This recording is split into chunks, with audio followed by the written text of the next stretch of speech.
accent.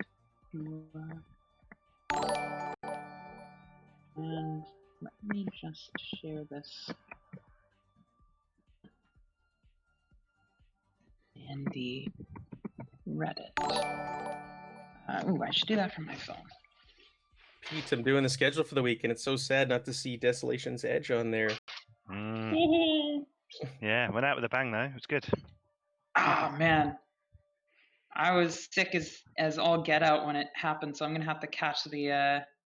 Unfortunately, gonna have to catch the backlog. That's cool. Give me a video on YouTube. That's cool. You got it. I was watching the whole damn thing. I was in the chat most of the time.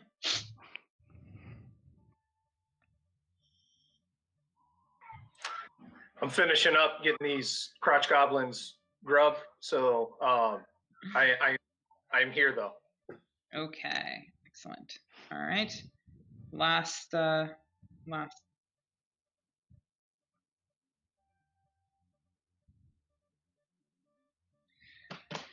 All right. Last but not least, I should pop this over in the Discord, assuming Lux hasn't already.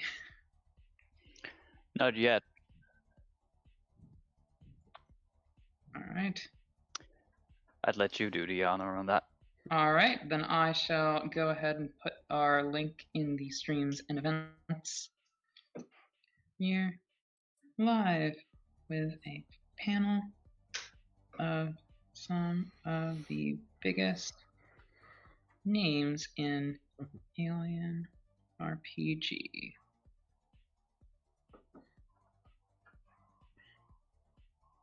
Bloop.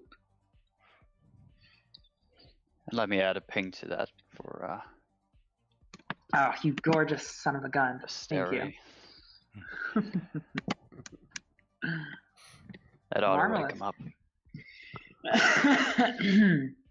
Yes. All right.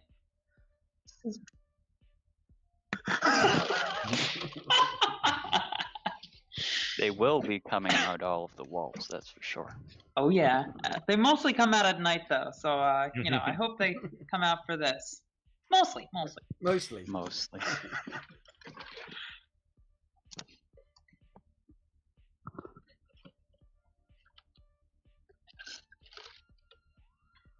Okie dokie. Let's get this movable feast on the road then, shall we? Switching franchises there for a second. All right. Well, welcome everyone. We've assembled the biggest and bestest of the community at the moment. Obviously, there's plenty of amazing content creators in the community, but showcasing you guys today. So let's get to it. You are all fantastic community members and content creators in the Alien RPG community. Our favorite game, our favorite franchise, and an award winner at that. So let's start this off right by telling us our audience a little bit about yourselves. Let's start with everybody's names and pronouns and what you do in the community. And I will go down the list of names as I have them written here. So let's start with Dave, aka Effect. Dave Samark. Tell us a little bit about yourself. Hi, good afternoon. Or it's good afternoon for me anyway. Good morning, everybody else. Yeah, great. I'm Dave C. Mark, not Sir Mark, but it's an easy mistake to make. It's fine. Drew Gasker made the mistake when he was accepting the award for Alien at Gen Con, which I thought was really, But so apart from that, I'm a podcaster. Been running the Effect podcast for nearly 4 years now, which is started out as the Coriolis Effect, because we were looking at Coriolis specifically, but we get into pretty much everything Free League, everything sort of Swedish gaming and beyond, of course. I have done a bit of writing for the Alien RPG. I'm behind Hope's Last Day in collaboration with my co-host Matthew. Worked a bit on Destroyer of Worlds, and there are a couple of other bits and bobs ongoing which I can't, which aren't official. So I've done quite a lot of other stuff for Free League, running cinematic games, one-act cinematics principally for the conference round, the convention round. And there's another one of those coming up in about 10 days, which I'm currently writing at the moment. So that's me in a nutshell. But delighted to be here, and thank you for inviting me on. Absolute honor to have you. Thank you you. for thank you for telling us about yourself. Let's move on to Matt. I'm not gonna bother with last names. I think this set a good precedent. I'll let you guys tell your last names. Very good. All right. Thanks so much, Matt Jowett, and everybody pronounces it wrong. So there we go. Thanks for having me on here. I am the Twitch director over on the Free League Twitch channel. Recently launched like 2 months ago, and I've had the honor of having a number of you on the channel, and coming up soon on the channel as well with Judge Wolf. So thanks for having me here. This is great. I love talking about Free League games. I love specifically talking about Alien. I've been going crazy reading Twilight 2000 all weekend, so it's nice to take a break from that and get back to Alien. Well, all right. Yeah, no, it's our pleasure to have you on the show, and we love talking about Alien too. Okay, Chelsea, tell us a little bit about yourself. Yeah, hey everybody, I'm Chelsea. A lot of people know me as Dot. I'm a Twitch streamer and a live stream producer for everybody from Gen Con. I'm now the producer for Cobalt Press. So I spend a lot of time online rolling dice, playing games, and telling stories with people. So I tell people that I'm a digital storyteller and a game mother at heart. A game mother at heart. So thanks for having me. I'm really excited to be here. I run a lot of Free League content on my own time, so I'm excited to sit at a table with all of these people and chat with you about something that is very near and dear to my heart. Near and dear to my heart too, and also probably my stomach. We'll see that later. All right. Thank you very much, Judge Wolf. Tell us a bit about yourself. So I'm Sean, by the way. I know we don't usually go by the first names on our side of the house, but it's all good. So I'm a Twitch streamer with Tabletop Anthologies. We run a lot of RPGs. Our kind of our flagship to begin with was Judge Dredd, and now we're alternating between Judge Dredd and Alien RPG. I'm also now, I guess, officially a writer. Okay, because I got my first one-shot published with Ian Publishing with a Judge Dredd story, which I'm really excited about. And Alien has been a huge impact on my life. Huge impact. I think you might ask something about that later. So I think we might. I'm very excited to be here. I feel like I'm the low man on the totem pole, being amongst all these wonderful people. So thank you for having me. Hey, there's no low man on a totem pole here. We're all equals, and we're all here because we love the heck out of this amazing game. So Right? you're in good company. We're all just ascended fans, really. I guess except for Dave, who kind of wrote the thing. But a little bit of that. I'm a fan too. A fan first, for sure. Yes, I think that goes for all of us. Garbla, or Pete, sorry. Pete. No worries. Hi, I'm Pete from Garblag Games. It's the afternoon for me as well, because as you can probably tell, I'm in Britain, in my shed, which is where I stream from, so I don't disturb the kids. Why am I here? Well, I've been doing Garblag Games for a couple of years now. We play lots of different role-playing games. We've done a few unboxing and wargaming bits as well. Generally a fan of all tabletop gaming. I look after the channel and slowly luring people in to come and play games with us, which is lots of fun. And recently we've been having a bit of a Free League glut on the channel. So we have run Vesson, we're about Coriolis and Alien. And I ran LV832, which was my series in a couple of months ago. And then Matt, who I know from the Zweihander world, because I've had a couple of bits published with Zweihander, a map in one book, and I've got some stuff on the community on Drive Through RPG. He was kind enough to ask me to come over and run a show. So we just finished Desolation's Edge on Thursday night, which was cracking fun.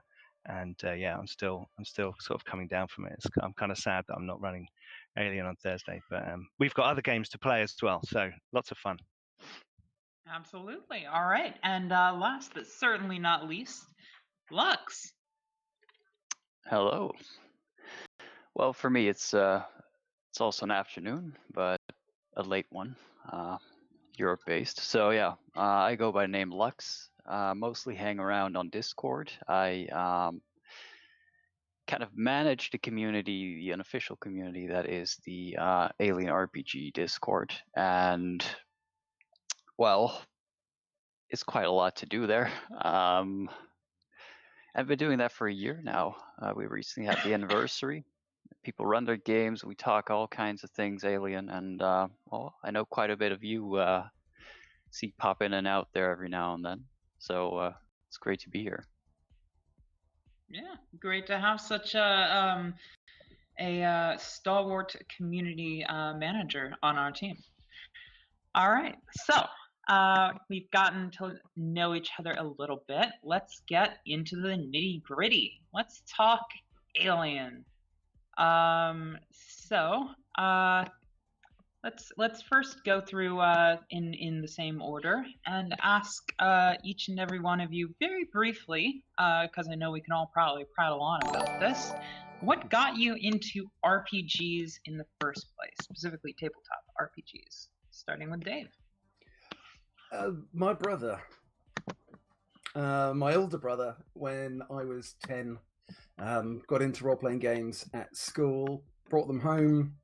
I had my first ever experience was Dungeons and Dragons, playing Q1, Queen of the Demon Web Pits. I remember crying when I killed her at the end, and that got me into the game. That was it. Yeah. I've been stuck ever since. Oh my god, amazing. Wow, yeah, I would cry too if I had to quit. No, it was the last dice roll. I had to get 8 damage at least, and I had a D10, and I got an 8. So I remember it as if it was yesterday. Oh man! And that would have been 1980, I guess. So yeah. All right. Well, that's a very good good way to start, and of course, close to my heart. You know, I'm a huge fan of the Spider Queen. And all right, so let's move on. If you're finished, I don't want to. Well, as you say, I could prattle on for the whole 2 hours talking about that, yes, so I'll shut up. All right, Matt. Yeah, what got you into tabletop RPGs? Well, myself and a group of friends, like most people, you're in junior high or whatever. You got friends. You're looking for something to do, keep busy. And we tried a number of games. We tried Warhammer 40K. We tried BattleTech. Those were all great, but nothing really kept our attention. Then we tried Dungeons and Dragons, and that was it. We were hooked after that. We played every role-playing game we can get our hands on back then. Lots of Cyberpunk, Star Wars, that kind of stuff, and that was the lifelong passion for role-playing games from there. All right, excellent. Okay. And Chelsea, what was your first tabletop experience? So I came into it a little later. I've been playing about 13 years or so now. I was in college.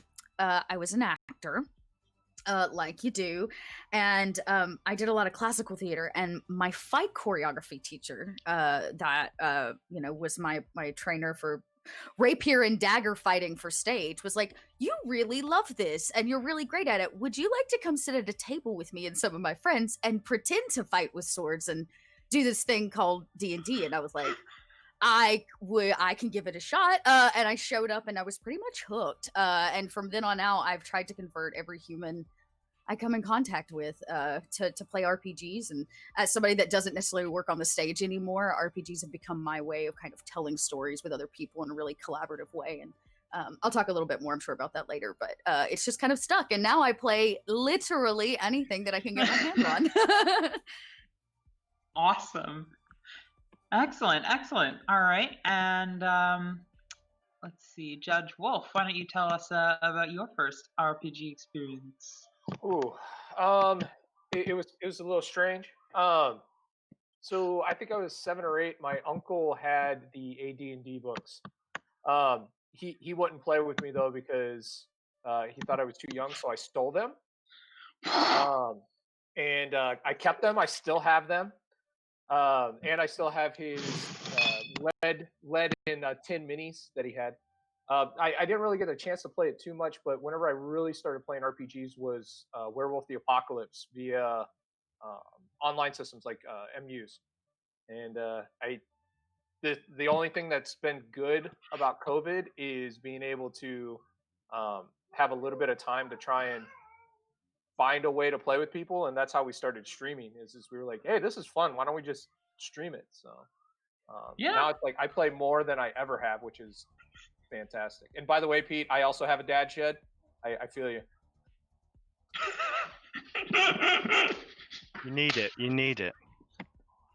I mean, I'm in my my art shed too, which used to be my stepfather's dad shed. So yeah, I get the vibe. It's kind of nice. I kind of feel left out here. I'm in my wife's old dressing room. That's my dad's shed now. You can even see the wardrobe in the back still. I can't get rid of all of it. I envy you. Unfortunately, I can't be in mine today because I got to watch the kids. But I think your background there with the Star Wars Rebellion and all those beautiful games is fantastic. Yeah, you got a winner in the background there. All right. Pete, what got you into RPGs? Well, being the youngest of 3 brothers, my dad had a lot on his hands, and he would go and buy us Warhammer figures because they came in packs of 3, and I particularly remember the Champions of Chaos, and he would like make us fight over which one we wanted, and I'd always get to pick last, being the youngest. And then one day he was in the shop where he bought the figures, this place in Watford called BT's, and he saw the red box Dungeons and Dragons and brought that home. And then he started. I don't remember this because I was so young, but my eldest brother tells me that he ran our first few adventures, and then he started doing creative writing separately, and my brother kind of took over DM duties, and it kind of went from there. We really. Oh, hang on, I should show you. We played Warhammer a lot. I've got my Warhammer for my Warhammer show that we've been running for a few years. Amazing. We love Warhammer, and it's been interesting for me actually. I mean, I've run a role-playing club in St Albans where I live for sort of like 15 years, and that kind of converted into Garblack Games, and I adapted my garage into a studio, and it's all been a really ever-evolving experience with role-playing games and trying to bring as many people into our stories and to our table to have fun, and kind of I suppose as well the kind of therapeutic benefits that you get out of the role-playing world. On our Discord, we talk a lot amongst the cast around, how we're feeling, and it's a good release for those kinds of things, especially during COVID. Mm-hmm. Absolutely. One of the best aspects of this is the shared, community building experience of it, and keeps you in touch with friends and keeps you in touch with their feelings. And it's really, completely agree with you. And I totally vibe with the whole sibling, playing with your siblings thing. I used to play with my brother quite often, so totally get that. All right, and Lux, last but not least, once more, what got you into tabletops? Yeah, that's a pretty good question. And I don't know exactly what, but I know that somewhere in my teens, I learned that this was a thing, that Dungeons and Dragons was a thing, and at first it turned me off because I'm not too big on the medieval themes, but later I learned there were like dozens, hundreds of these games. But I still didn't have anyone in my friends group to play with. No one really dug it the way I did, so that was a problem. But well, over the years I made more and more friends online, which well, it's an easy thing nowadays. Usually they share your flavors a bit more. And we wanted to try Tales from the Loop. And that was actually my first really playing tabletop game experience. We didn't really finish the campaign, but it were my first little steps in GMing. But that was at most 2.5, not even 3 years ago, I think. So I'm very, very new to all this. Yeah, it's very remarkable for me as well. No kidding. But I always, yeah, I liked Alien.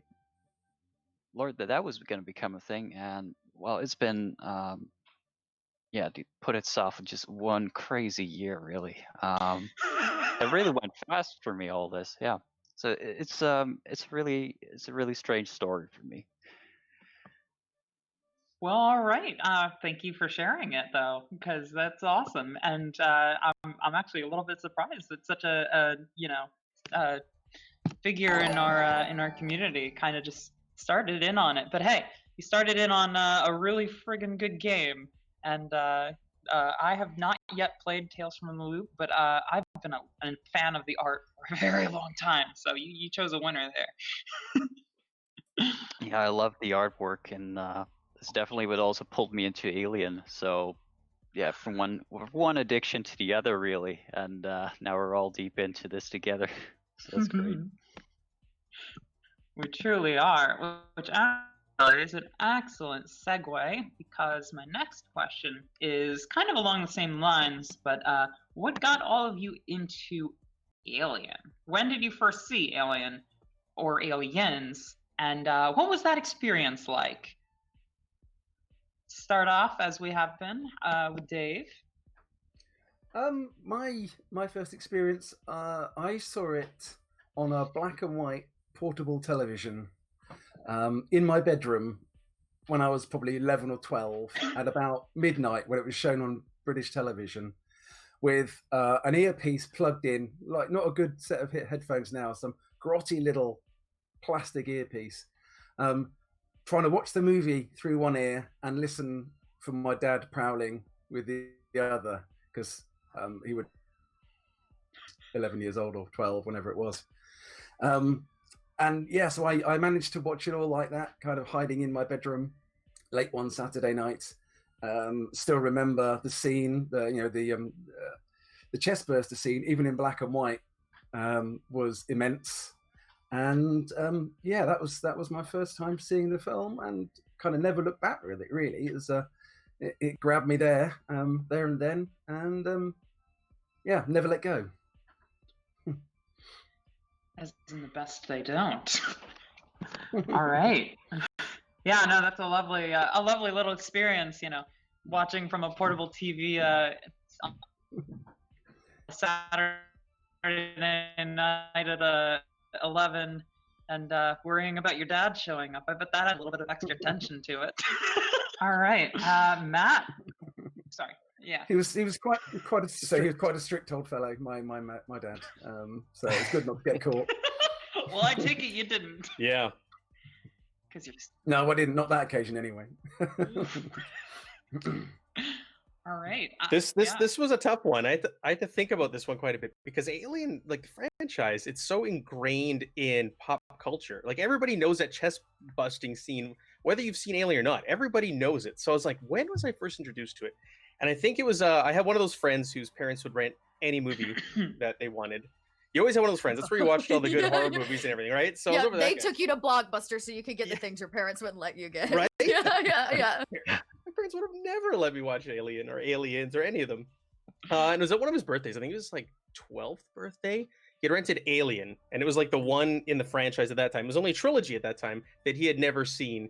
And I remember watching it and being bored to tears and hating that movie so much. I was like 12 years old. I love it now. Alien is my favorite of all the movies. It is the best. But at the time, I was like, it's so boring. Where's the action? Nothing's happening. They're just in a ship and talking.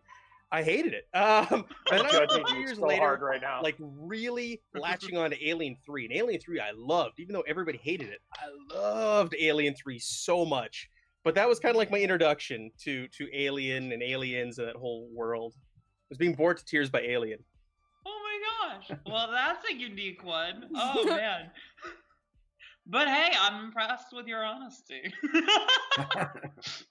And also Alien 3, interesting decision there. I mean, hey, I don't hate any of the 3 canon Alien films.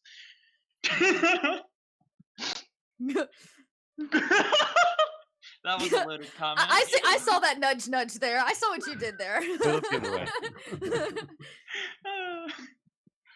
Indeed. Yeah, no, thank you for that, for telling us that. Chelsea, why don't you share with us how you got started on this dark path?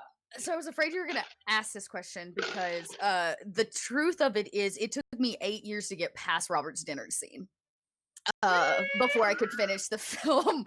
As a kid, I think I was. I totally get it though. Yeah. Okay. So the real long and short of it is, I was diagnosed with cancer when I was a kid, and it was an immune thing. So I had to stay inside, and so I actually thank the cancer for the reason why I have any like reach at all in the movie world of culture. It's when I watched the first Star Wars trilogy. It's the first time I watched all the Indiana Jones, and I was probably 8 or 9. And my mom was like, well, you know, maybe if you like this, you'll like this. And I remember definitely not. There were 2 movies that took me forever to get past, which was Jurassic Park. The scene where it was like, objects in mirror are closer than they appear. Done. That was Dot hiding under a blanket, and then of course the dinner scene. So it took me a long time, and it wasn't actually until late in high school when I was able to finish watching it. And then I finished the movie and was like, I have been depriving myself of this amazing franchise. And then it became a complete obsession, and it was like I have consumed every piece of lore, every Reddit forum, every really bad opinion. I've at this point I've read it all. So it just took me a while to like get past my body dysmorphia fear of something, I don't know, gestating in my chest and popping out. So, you know, once I got past that, here we are. Yeah. Well, it's a very adult fear. Yeah, I mean, like it's really it's really disturbing. And then of course I get to acting school. And one of my professors is like, oh, you know that they didn't tell the actors about that, right? They were just like, the monster will appear. And I was like, can I curse on this channel? How fucking mean is that? I would have been livid. I would have been so upset, scarred and traumatized for life as an actor on a set had they done that to me. Just saying. Yeah. So anyways, I guess I have some personal feels about it, but I love it now, and I'm a fan through and through. I can tell. Yeah.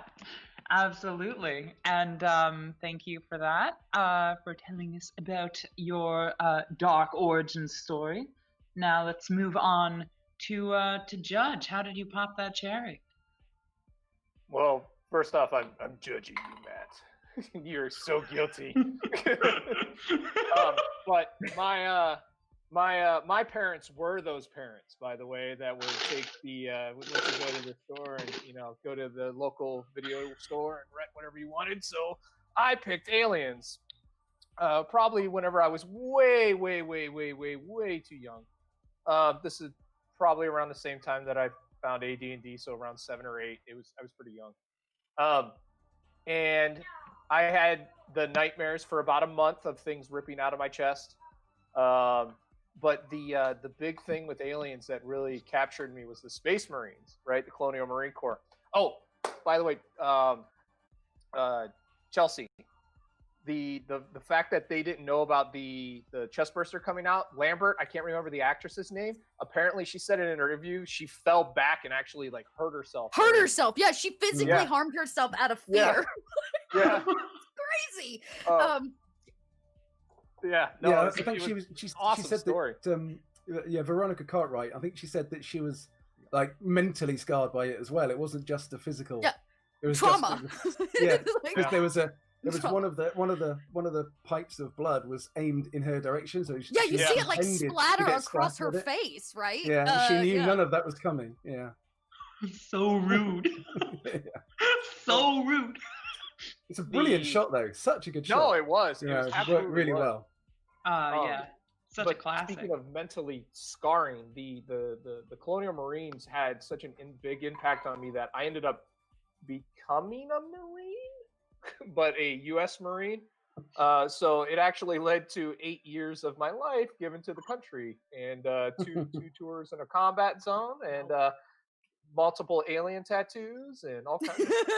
So, Do you have any on your not easily visible? it's down on my leg, but so I'm not wearing pants, so.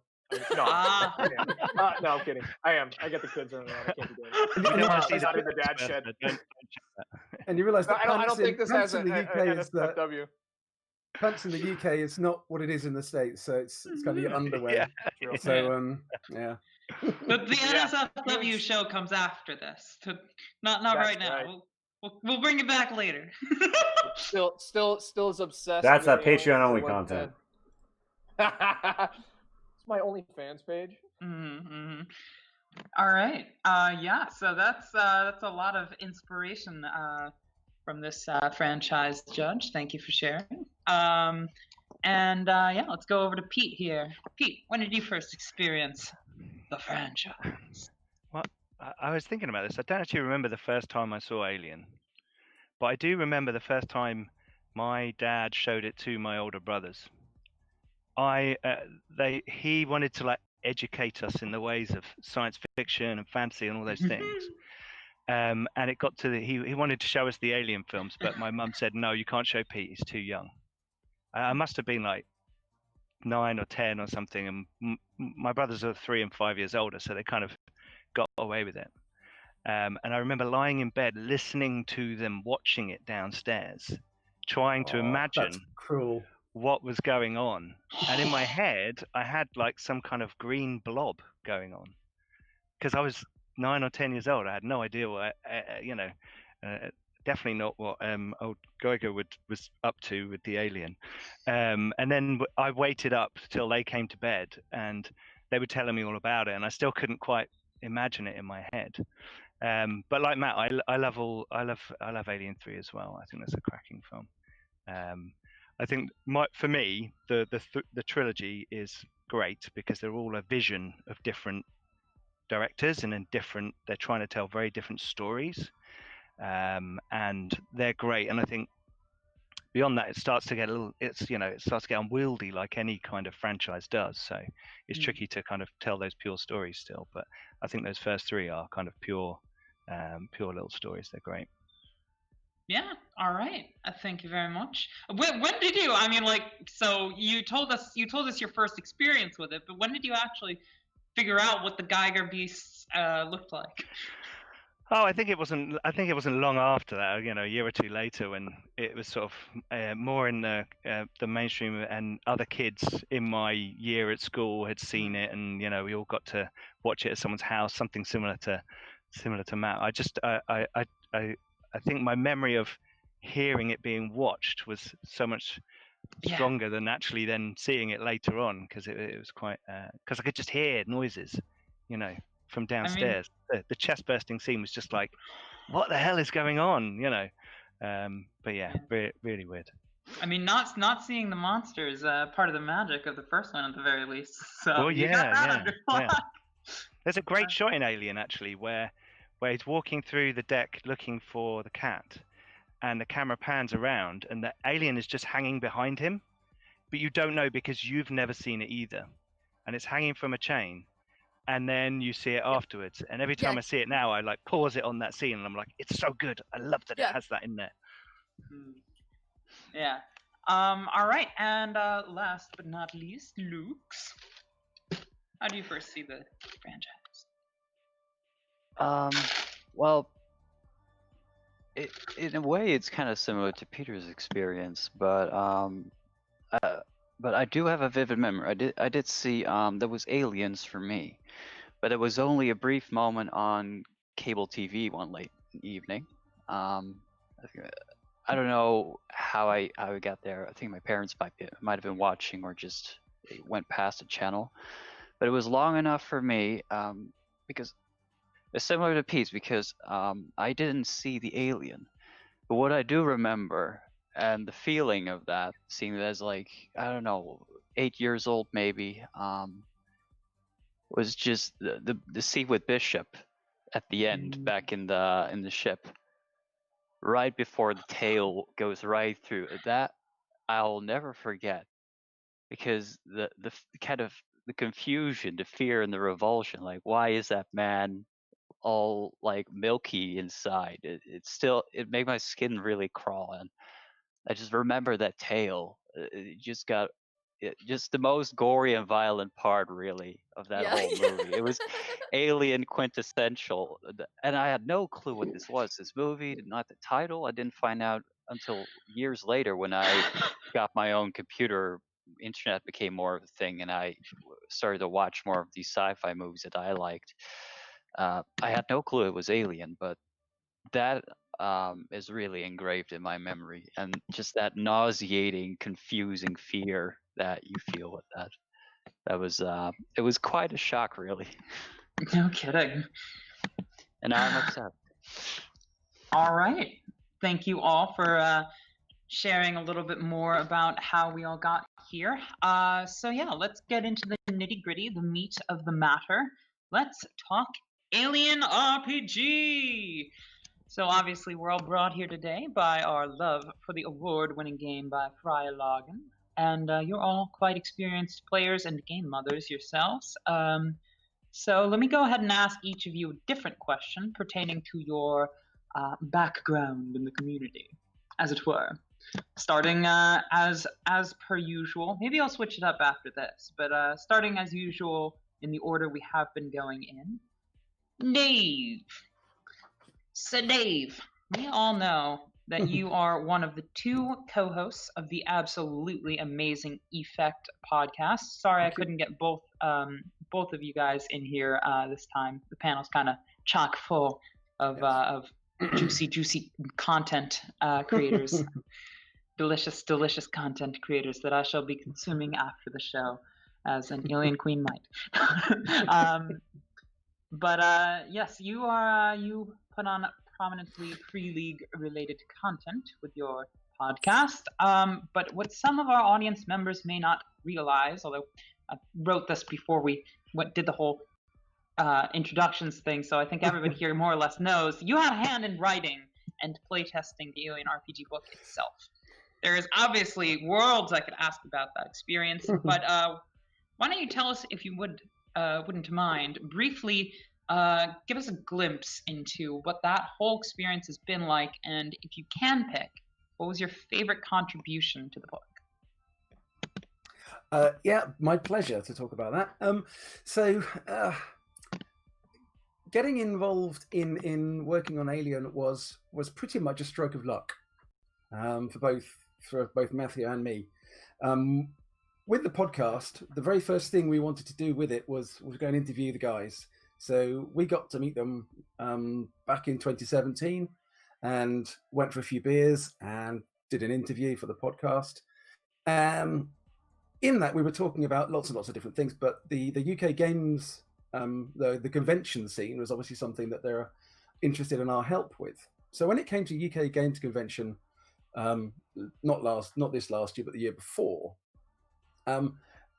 Alien was being worked on and was being moved forward quite quickly, and they wanted some help with the UK Games Expo.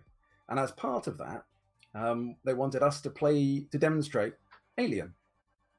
So we thought about it for about a nanosecond before we said, yeah, of course. Well, you don't need to ask, frankly. And we were then just given the latitude to write the scenarios for the conventions.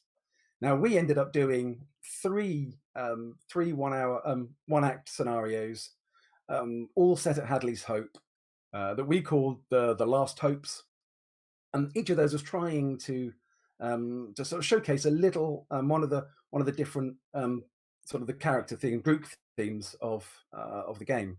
So colonists, explorers, and colonial marines. So each of the scenarios was intended to showcase those three different things.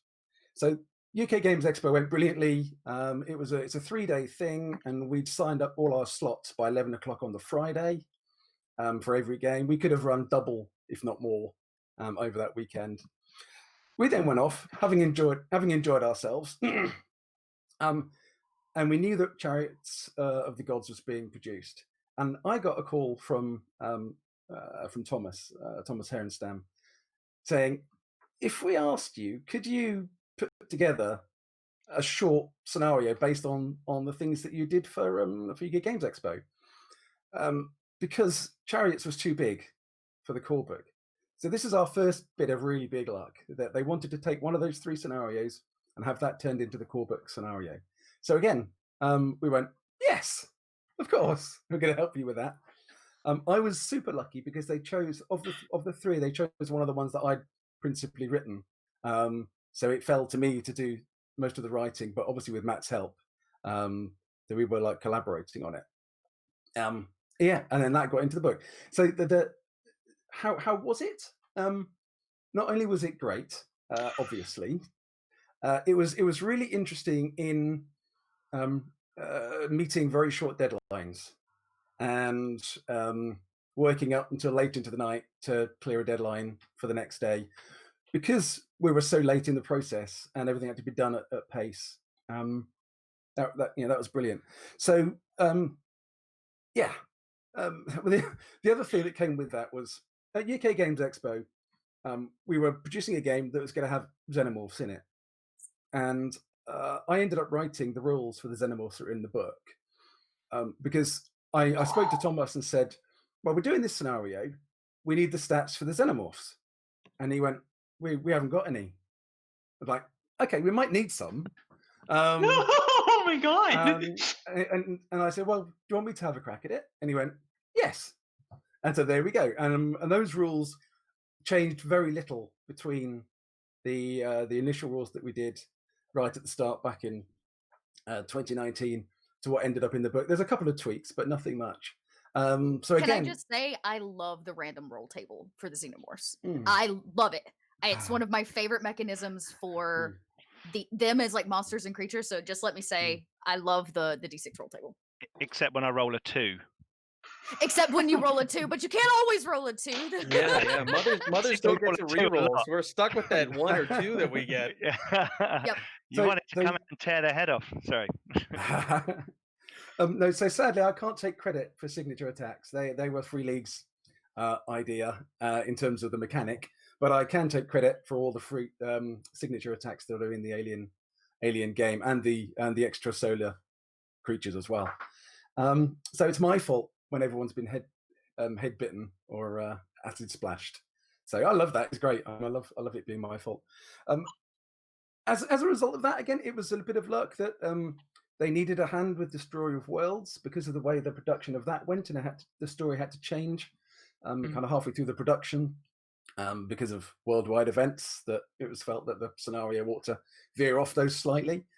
So I got brought in quite late on to do a bunch of sort of editing on that, and then that turned into a bit of extra writing. So that was, again, a brilliant opportunity to do that. It's great fun working with Drew Gasker. He's a great guy. It's a real pleasure working with him. And kind of now I think, hopefully we'll be able to both collaborate on stuff coming through in the future. Talking about my favorite bit of my favorite contribution to the book, I'm going to use 2. Acid Splash. I absolutely love the Acid Splash. It's not as dangerous as when I originally wrote it. So Thomas calmed it down slightly, which I kind of argued against, but he overruled me, as is his right.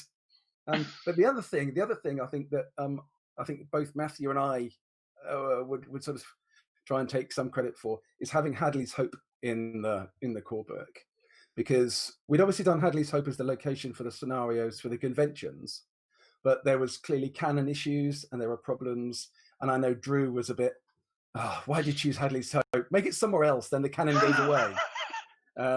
So we had to have a little sort of persuasion and discussion about keeping Hadley's Hope in the core book.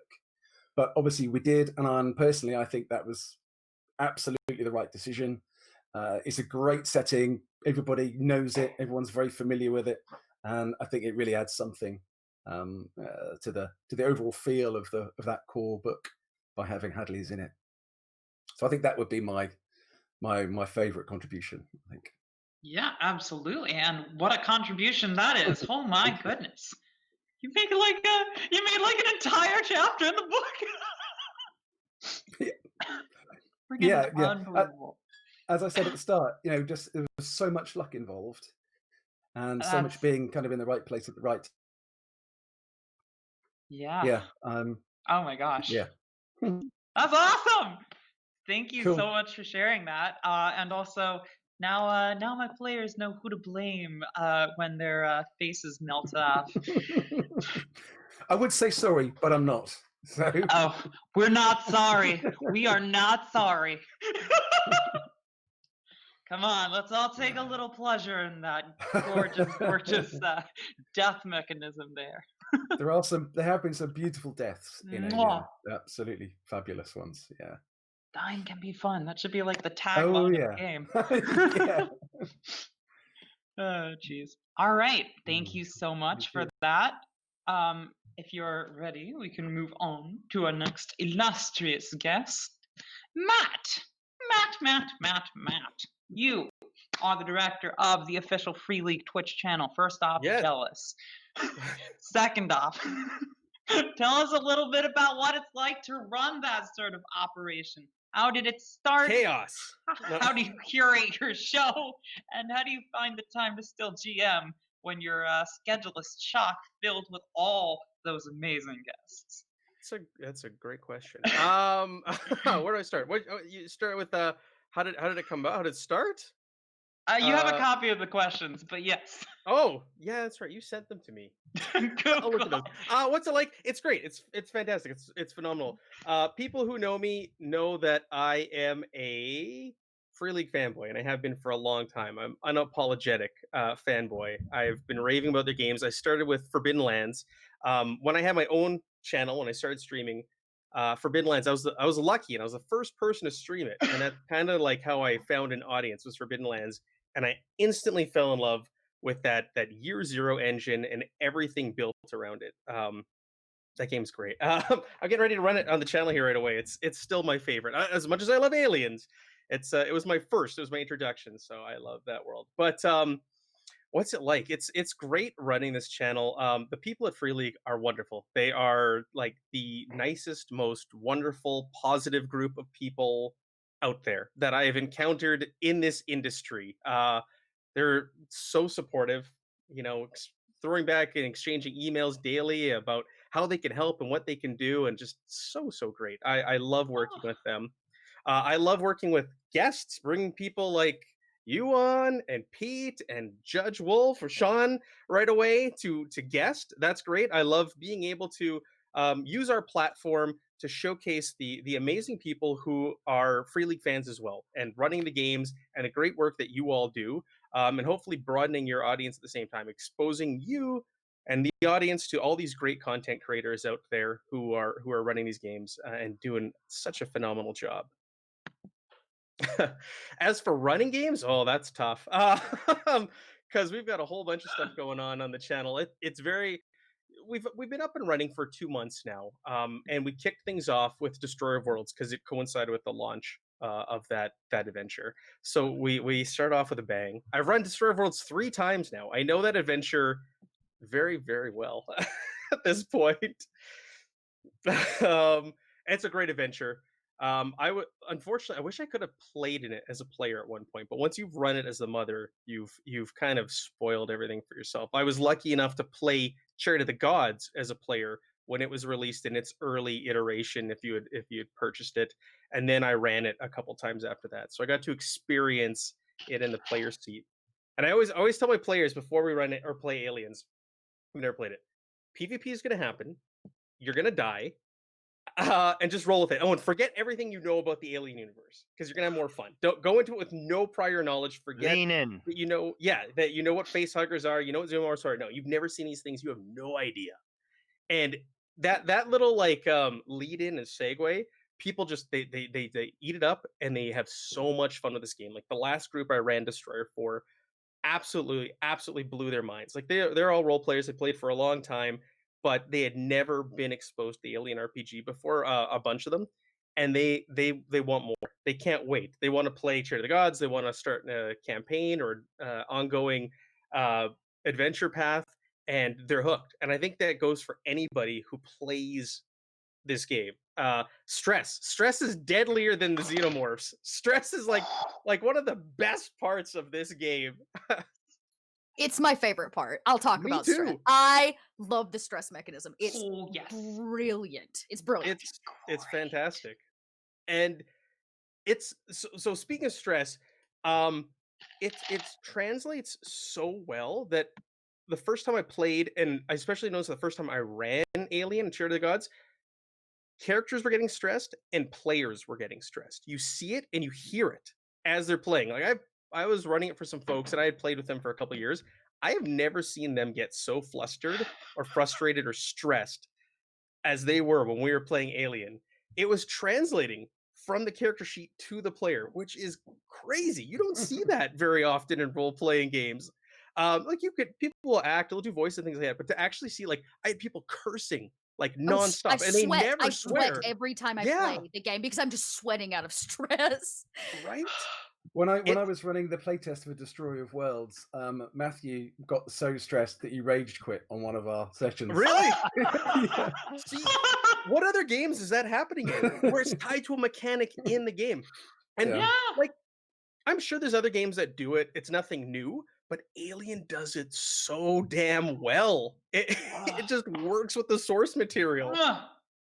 It's a work of art. Yeah. But Yeah. yeah, it's sorry, I need to gush there about the game a little bit because I love it. You- I love it so, You got me so gushing much. too. Don't worry. But yeah, it's a little chaotic getting things going and running. Keeping things on track there on the channel. I had tweeted out earlier that, you know, Millie, she's in the chat. She's gonna guest on the channel this week, and I tweeted that they were running the wrong game, so I had to quickly retract that. So it's chaos. It's organized chaos, running things behind the scenes. It's not Vaesen. It's Tales from the Loop. What am I talking Oh, about? shit. I don't know. So yeah, it's a juggling act, but it's great. A very supportive team. It's awesome being able to also speak with all the folks and meet all the folks that I do. Like we got Thomas is coming on Tuesday to talk about Twilight 2000. Drew Gasco was on last month, and afterwards he's like, let's make this. He was like, let's do this weekly or bi-weekly, and I was like, whoa, let's maybe do this monthly. So he's now going to come back on the channel monthly, and we're going to have a monthly Alien show for all of the fans, where we're just going to every month, once a month, Awesome. Drew's going to come on, and we're talking Alien for an hour or so. And that's going to be December 8th is the next one. I haven't announced that yet. So he'll be back on December 8th, and we'll do the Okay. next Q&A. Another segment, people really liked hearing about some of the influences that he's had. So Okay. I thought it'd be fun. We're going to do a little thing. Instead of a book club, we're going to do a movie club, and I'm going to throw it to the community to choose a movie. We'll watch it as a community, and then when he comes on next, we'll talk about ways to implement or steal ideas from those movies and put them into your Alien game. So we talked about like Saturn 3, Outland. We touched on Blade Runner, which Outland's fantastic. Outland Sorry. is. I can't gush about Outland enough. Whenever it gets mentioned, Yep. it's like, yes, Outland. Somebody else has heard about this movie. Yeah. It You could guys be in the gave same me a great universe. movie Yeah. list. Sorry. Yeah. So we're gonna be doing that for the 8th. I'll announce that on Twitter, and I'll throw it out in a couple other places. I'll throw it in the Alien RPG Discord to get input from the community. So we're gonna do things like that. But it's cool that Please do. being in this chair, I'm able to meet these people, do these things, and also like be a part of this community. Like we all get to a place to get together and talk about these things regularly and gush about them regularly and kind of rope each other in. Because you know, back when I started playing games, we didn't have this. It was like a dirty Right. little secret. Role playing games. It's like I remember going to high school and be like, "Hey, these other guys play role playing games. Oh, okay, let's go talk about it on the sly." Here, it's like we share our passion. We talk about these games that we love. Yes, exactly. We're all members of like a really strong community, and I found that Alien RPG and I guess actually kind of by extension the entire Free League gaming community, it's in its entirety is actually very, very, very, very friendly and very accepting and interested in sharing, and that's great. I just love the community around us, and you, my friend, are a pillar of it on Twitch, and we commend your managing abilities. So thank Thank you you. very much. Have you? Is that all you'd like to share about that question? Yes, thank you. Okay, cool. Chelsea. Chelsea, you are rather connected in the Twitch circuit yourself, hosting your own channel and featuring on several others. Recently, you ran a real tour de force called Alien Awakening on oh geez, I had it in my memory bank. Unmade Gaming. Unmade Gamings, thank you. Yeah. Great show. It's also on YouTube. It is on YouTube. It is So too. really, really marvelous stuff. If you wouldn't mind briefly telling us a little bit about what give me a sec. Telling us a little bit about what inspired you to write that premise, and if there's any Yeah. more xenobiological delights in store for us from you in the Oh. future. Oh. Yeah, okay. So I play tested it in an 8-hour one-shot, the Aliens game, and I fell in love. That was over on the Roll For It network for a big charity weekend. I had gone to the UK and we were doing this big thing, and I got to live my best life as basically my Ripley character. Like I got to shove a glass bottle down a xenomorph's throat. It was really epic. It was super epic. And I fell in love with the game. We were all in this tiny room for 8 hours. I remember how sweaty I was. I remember how stressed I was, all those kind of things. And I really just fell, already having been a fan. Then I fell in love with the game, which started this kind of snowball effect. And so after that point, I consumed as much Free League as I could and ran a few other things. And then Mike, who runs Unmade Gaming, and I got to talking because I run all of my Free League content over on his channel. And I was like, I think I want to run an Aliens game. And he's like, well, I have exactly 6 weeks before the end of the year before like everything kicks back off. And so we kind of got to talking about what I could do in 6 weeks time. So part of it was the time frame, because that's not really like a full campaign, but it's also not a one shot. So there was this really challenging like space I was walking between the campaign mode and the kind of like cinematic mode of the gameplay. So I decided that I would have them make 2 characters, because I wanted 2 timelines to like cross. That way, if one character died, by the time we got to the crossing point, there was at least another character for them to pay. So part of it was for me as a GM, but I also am a huge fan of the third film. I know a lot of people are not. My favorite is, of course, Aliens. The second one is my favorite too. All those commandos. There's just like there's so much about that movie that I love. We get a much bigger view of Weyland-Yutani. We feel like we get a much bigger scope of the world at large, and not just on her ship. So I wanted to bring in this idea out of the second movie, but really it was the end of the third film. This like big question mark that happens in this expanded span of time between the third film and the film that must not be named. And so we and so I was like Whedon experiment. right, and so I was really interested in what actually happened, because they scraped that place clean for any DNA that they could find, and I was really obsessed with this idea that Weyland-Yutani shows up. The book does such a beautiful job of giving so much lore. There's that big story around them. It's like a 2-page insert that's all about what actually happened, about the cover up, about the beast. Right? It's called the Space Beast, which is the Space Beast, which is what they are claiming to be propaganda. And so there was all this lore about what happens at the end of that point, what actually happened on Fury 161. And so I kind of fudged with our timelines a little bit. So they started out with a crew on a mining colony, underwater mining colony. I was like, what is the worst place to have? What's worse than space? Being hundreds of like underwater. So let's put a mining colony underwater. So they were in this mining colony, but and of course they thought they were there doing the thing Weyland-Yutani told them to do, but they were actually searching for something, which is their second round of players, a crashed vessel. Their players showed up to take the first round of shipment of what Weyland-Yutani finds. So in my game, they actually found the nest on Fury 161, what was left of it, and they started moving it. And they were supposed to be the like undercover group that was secretly taking this Weyland-Yutani stuff, and they of course crash along the way. And they land on this planet, this ice planet. They crash underwater, and they've been buried there for 10 years. And so their first group of characters basically dig up this ship unknowing of what's actually on it. And it becomes this giant escape from this rig that's like 10 miles under the surface of this planet. Then they've got to deal with getting out of the water and all these kinds of things. But it was very interesting because my players did a really great job of building very juxtaposed characters for each group. And they made some really smart choices that kept me on my feet, which is always like, as a GM, you're like, okay, I'll just have to keep raising the stakes, I guess, for all of you. So yeah, I called it Alien Awakening because basically there was just what it sounded like. There were a bunch of eggs kind of sleeping and resting. And they were awakened when all of these people came out of cryo. At the bottom of this mining colony underwater, so on a frozen planet.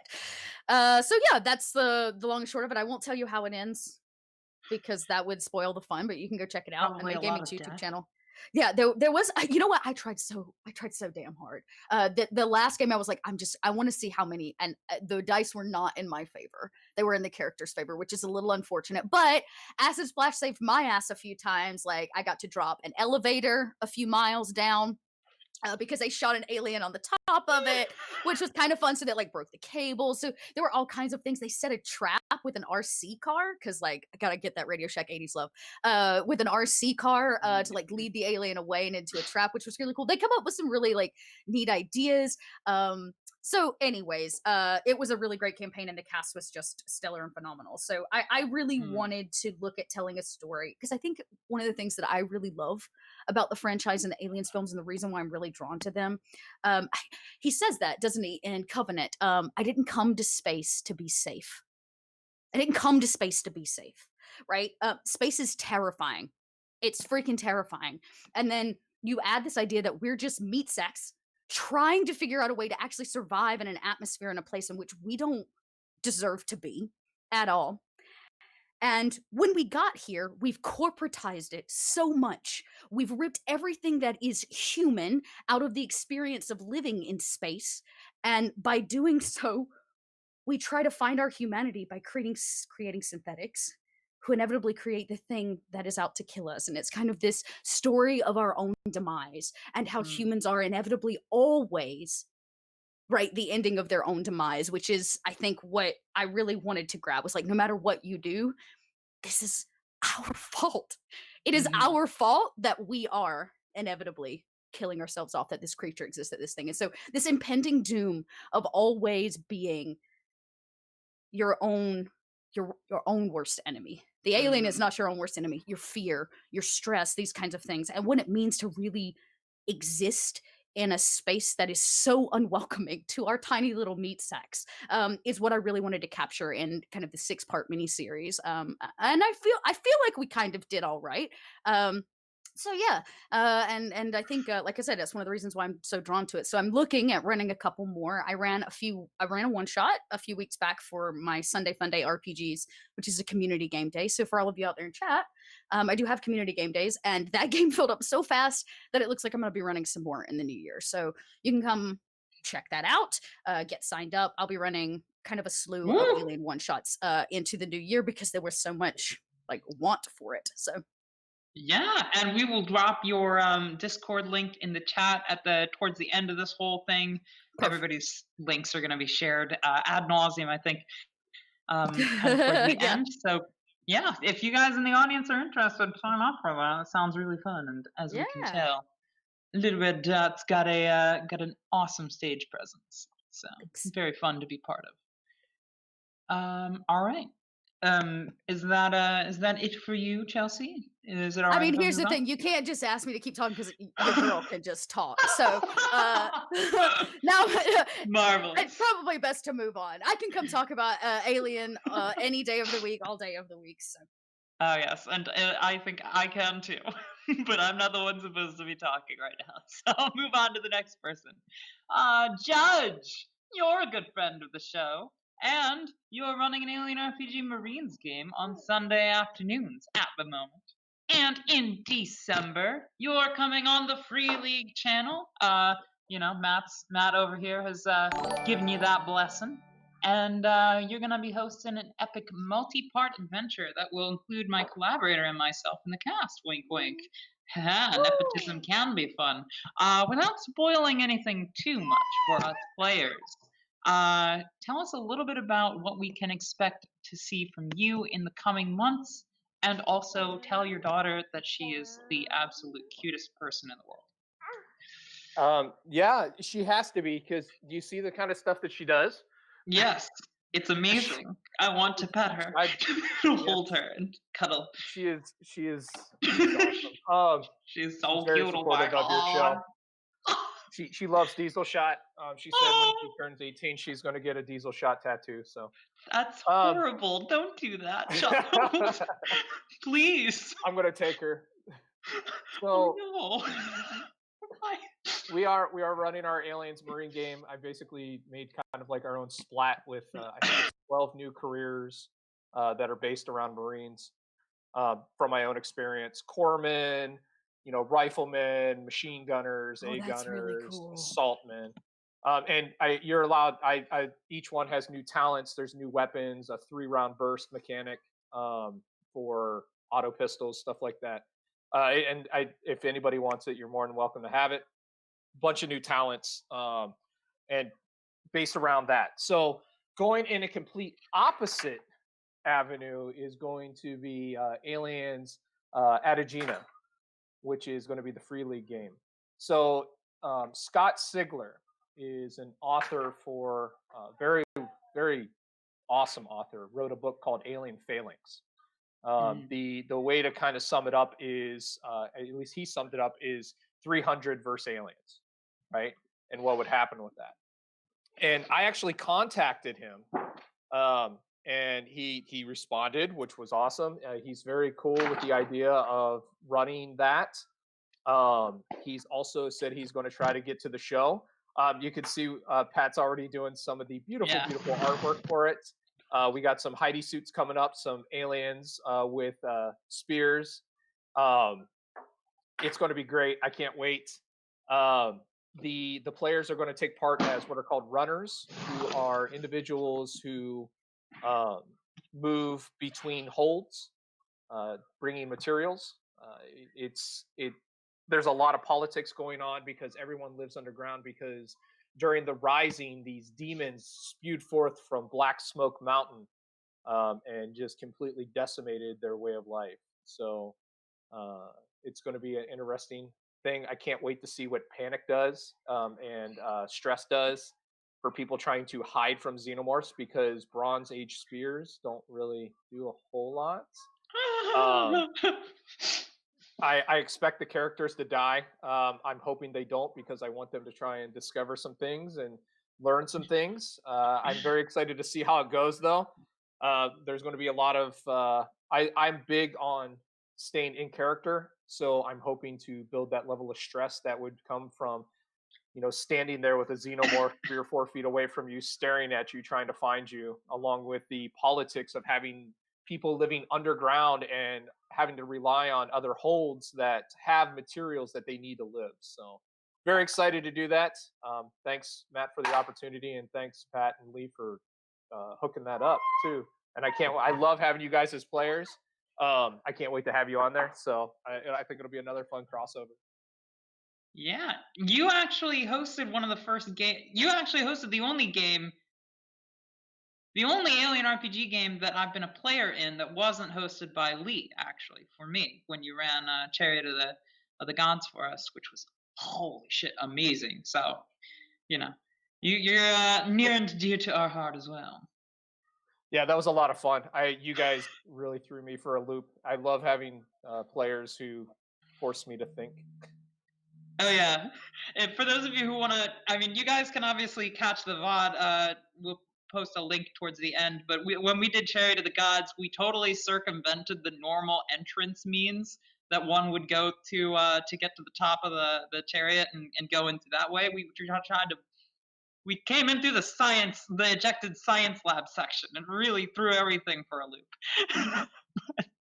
Won't delve too far into that right now. Thank you for telling us a little bit about your plans. So that's, if you guys want to see their current online game that's going on, they have that Marines game on Sunday afternoons on the channel, and in December they're going to be doing that awesome Aegean Bronze Age alien RPG game that we're going to to be part of. It's going to be crazy, and that's going to be on the official Free League channel. On the subject of the official Free League channel, no, I'm not going back to Max for another question right now, or Matt for another question right now, although that would be fun. I'm going over to Pete, who just finished the absolutely terrifying Dissolution. I can't speak. Said Desolation's Max. Edge. No, I said Dissolution. Sorry. Desolation's Edge series on the Free League channel. And you have plans to run some more follow-up adventures touching on the ongoing crisis around LV-832. So why don't you tell us a little bit about your world building and the story that you're trying to tell us here? What can we expect to see as the chilling adventure, much like the uncaring universe itself, continues to expand? Well, yeah. So I absolutely love Alien. It's absolutely fantastic. Before I did Alien, I'd had a go with Mothership, actually, waiting for Alien to arrive and do a bit of Mothership, which was good fun. However, I think the elegance of the Alien stress mechanic makes it such a visceral experience for the players that when I got the book and read it, I thought, right, I've got to run this. Then we had all the COVID stuff, and I'd originally planned to run it in April, and obviously that's when everything kicked off. And we were filming in a studio, and I had to switch over to streaming online and sharing all the cameras and microphones and gear out to all the cast and stuff. And so it took us a while. I didn't want to rush it in a medium that I wasn't used to. So I waited a little while to do my first Alien game, which is LV-832. In brackets, Zero Prospect. I wish I had caught it. It's set on Reddy's Prospect, which is a 3-world empire colony on the edge of space. They're all on the edge of space, and the crew of the ship of the Sojourn are going there to drop off the second batch of colonists to the world, and in the meantime, while they're flying out there in their nice slow cryo sleep, the original colonists have called for help because the UPP have showed up, and the Weyland Yutani rep on the planet calls in some USMC guys, and then when the crew arrive, all hell is breaking loose on the planet, and it all kind of goes from there. That's the original show, which I had intended to be about 4 or 5 episodes long, and went for 8 episodes, and we had, because it was just kept going. The momentum was there, and they just didn't die. I mean, I was trying to kill them, but they just didn't die. But apart from Ben did very well. Died 4 times in that show, I think. Gave them an NPC after every death, but they just kept dying. And what I'm trying to do, and that was a colonist game. Then Desolation's Edge, I wanted to really time box it and try and just do a real snapshot of an adventure. But I have a bigger idea for what could be done with that adventure. And I'm probably going to write it up at some point. But that's more of an explorer one, being on the edge of space, what that does to you mentally as humans, the stress that puts on you, and the idea is the UPP have sent a ship to one of their frontier prospector systems where strange gravitational anomalies are going on, and they are not the point of the story. The point of the story is that a LaSalle bionational ship has arrived and is hidden by these gravitational anomalies, and the UPP are exploring the system. There are 6 people there, and 2 of them are missing, and they haven't gone for one of their equalization sessions, which is where they all get together to report in what's going on, share it all up, divvy it all up, and report back to the UPP. And the crew arrive, and these 2 people are missing, and it's not quite what it seems. And there's a strange ship out there, and it's more about that kind of craziness. And also, one of my players threw me aside, like a curveball. I was just like, he said before we started, I said, right, here are the kind of characters for the setup, and he said, I'm playing the scientist, right? I said, yeah. He goes, can I have bees? And I was like, no, what? He goes, NASA's been doing experiments on bees in microgravity. I was like, Ding! Yes, you can have bees. So there may be Beanomorphs in Desolation's Edge. So Yes! it gets a bit sick as well towards the end. I So loved watching that part. Oh my god. That's fuck. amazing. so I love messing with the biology in my games. Yeah, It's one of yeah, my favorite things. I think that's so cool. Yeah, I have to be careful though, because Ben, who's the other GM on the main GM on the channel, they are a biology teacher. So I have to tread very carefully when I do such things because I might get told off in teacher voice. I call it Twitch science. Twitch science means it can be anything that I need it to be. Absolutely. Oh, there was a corpse with a honeycomb growing out of it by the end. So with pupae, oh, interesting. Bee facehugger pupae growing out of it. It was pretty gross. Fuck yeah. That was my flora one. I'm going to do a marine one in the new year, which is going to be like a 1 or 2 episode, full on guns blazing, abyss inspired. Boom, here we go. That is, I think Marines is just like, I'm going to have them all land, they're all going to die, they know it, and they're just going to get on with it. And what I'm trying to do is to build my own universe, pulling from Alien 1 to 3 and Isolation, because I had Working Joes in my latest one, and I'm not going to say too much because that give away some of the stuff that went on with the Working Joes. They were fun. But I'm trying to build this broader universe so that I've kind of gone back before LV-426. That's a ship that crashed there. Where did that come from? Why was that going there? And LV-832 is actually the place before that, and a launching point for various things. And why did they launch those? Ultimately, the questions will never be answered. As Chelsea said, it will be about humanity scrabbling around, trying desperately to grab onto them and fucking each other over in the process. That's really what this whole universe is about. So, I absolutely love Alien. I really love grim sci-fi. It's kind of it's really close to my heart. It's absolutely fantastic. I love the stress in Alien. There are some absolutely great screen caps I've taken of my team during the game. In the first game, LV-832, I got Ben to roll for the aliens once they had died, like the second time. And there are just some great shots of all of them biting their fingernails and sort of hiding I just their love how faces and all stressed kinds you of never stuff. know if it's going to help you or really fuck you Absolutely. over. It's so wonderful. Yeah. They all want to get a couple at the beginning, but then they don't want any more after that. So it's great. But once you've got a couple, you're screwed. Yeah. No, so it's great. Also, one thing I should say, thank you to Matt for letting us come on the Free League channel. It's been awesome because we got a load of fans come over to Garblag Games from there, and also with some stuff I showed off in the last episode, we got some really cool fan art coming through. Hell yeah. And not just any old fan art, but like the guy who does the Game of Thrones covers when the book is published in Serbia. It's that guy who's doing. I did an alternative Desolation's Edge cover, and it was absolutely fantastic. Naravnik Zeka, who's probably in the chat right now, or was earlier on because I saw him on there.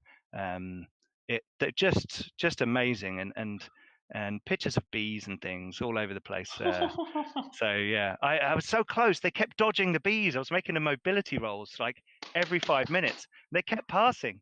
I wanted someone to put their helmet on and then see the bee on the inside, but it never. Anyway, I could, as with everybody else, I could ramble on about this all day because I've got such a cool. I think I've got a great idea of where it's going to go. So in the new year, we're going to be doing a load of Alien around all our other shows.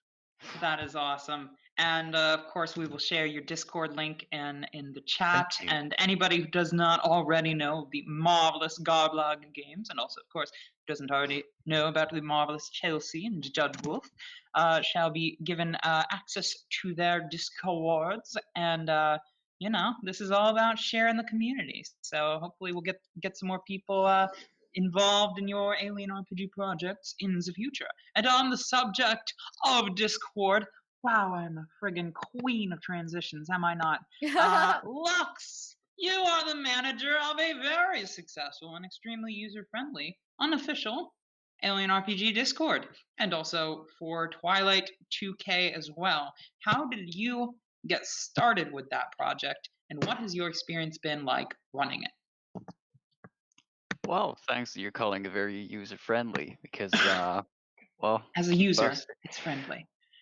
Well, that's good to hear because we keep busting our asses behind the scenes to keep some of the things running. So it's good to know that all the work pays off, even though it goes by very quietly by the users.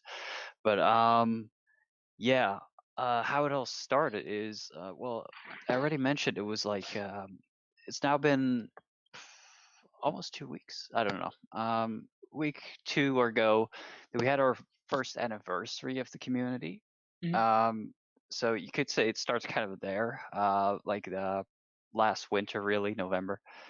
But I think it's mostly also very tied in with my own desires and experience of Alien, because well, I followed the the early announcement, of course, that Alien RPG was going to be a thing. I was really following every little thing, every little feed, all the stuff that Free League put out, and I really couldn't wait to play it. But yeah, I knew the old problem. I don't really have friends who are into Alien or tabletop, let alone a combo of the two.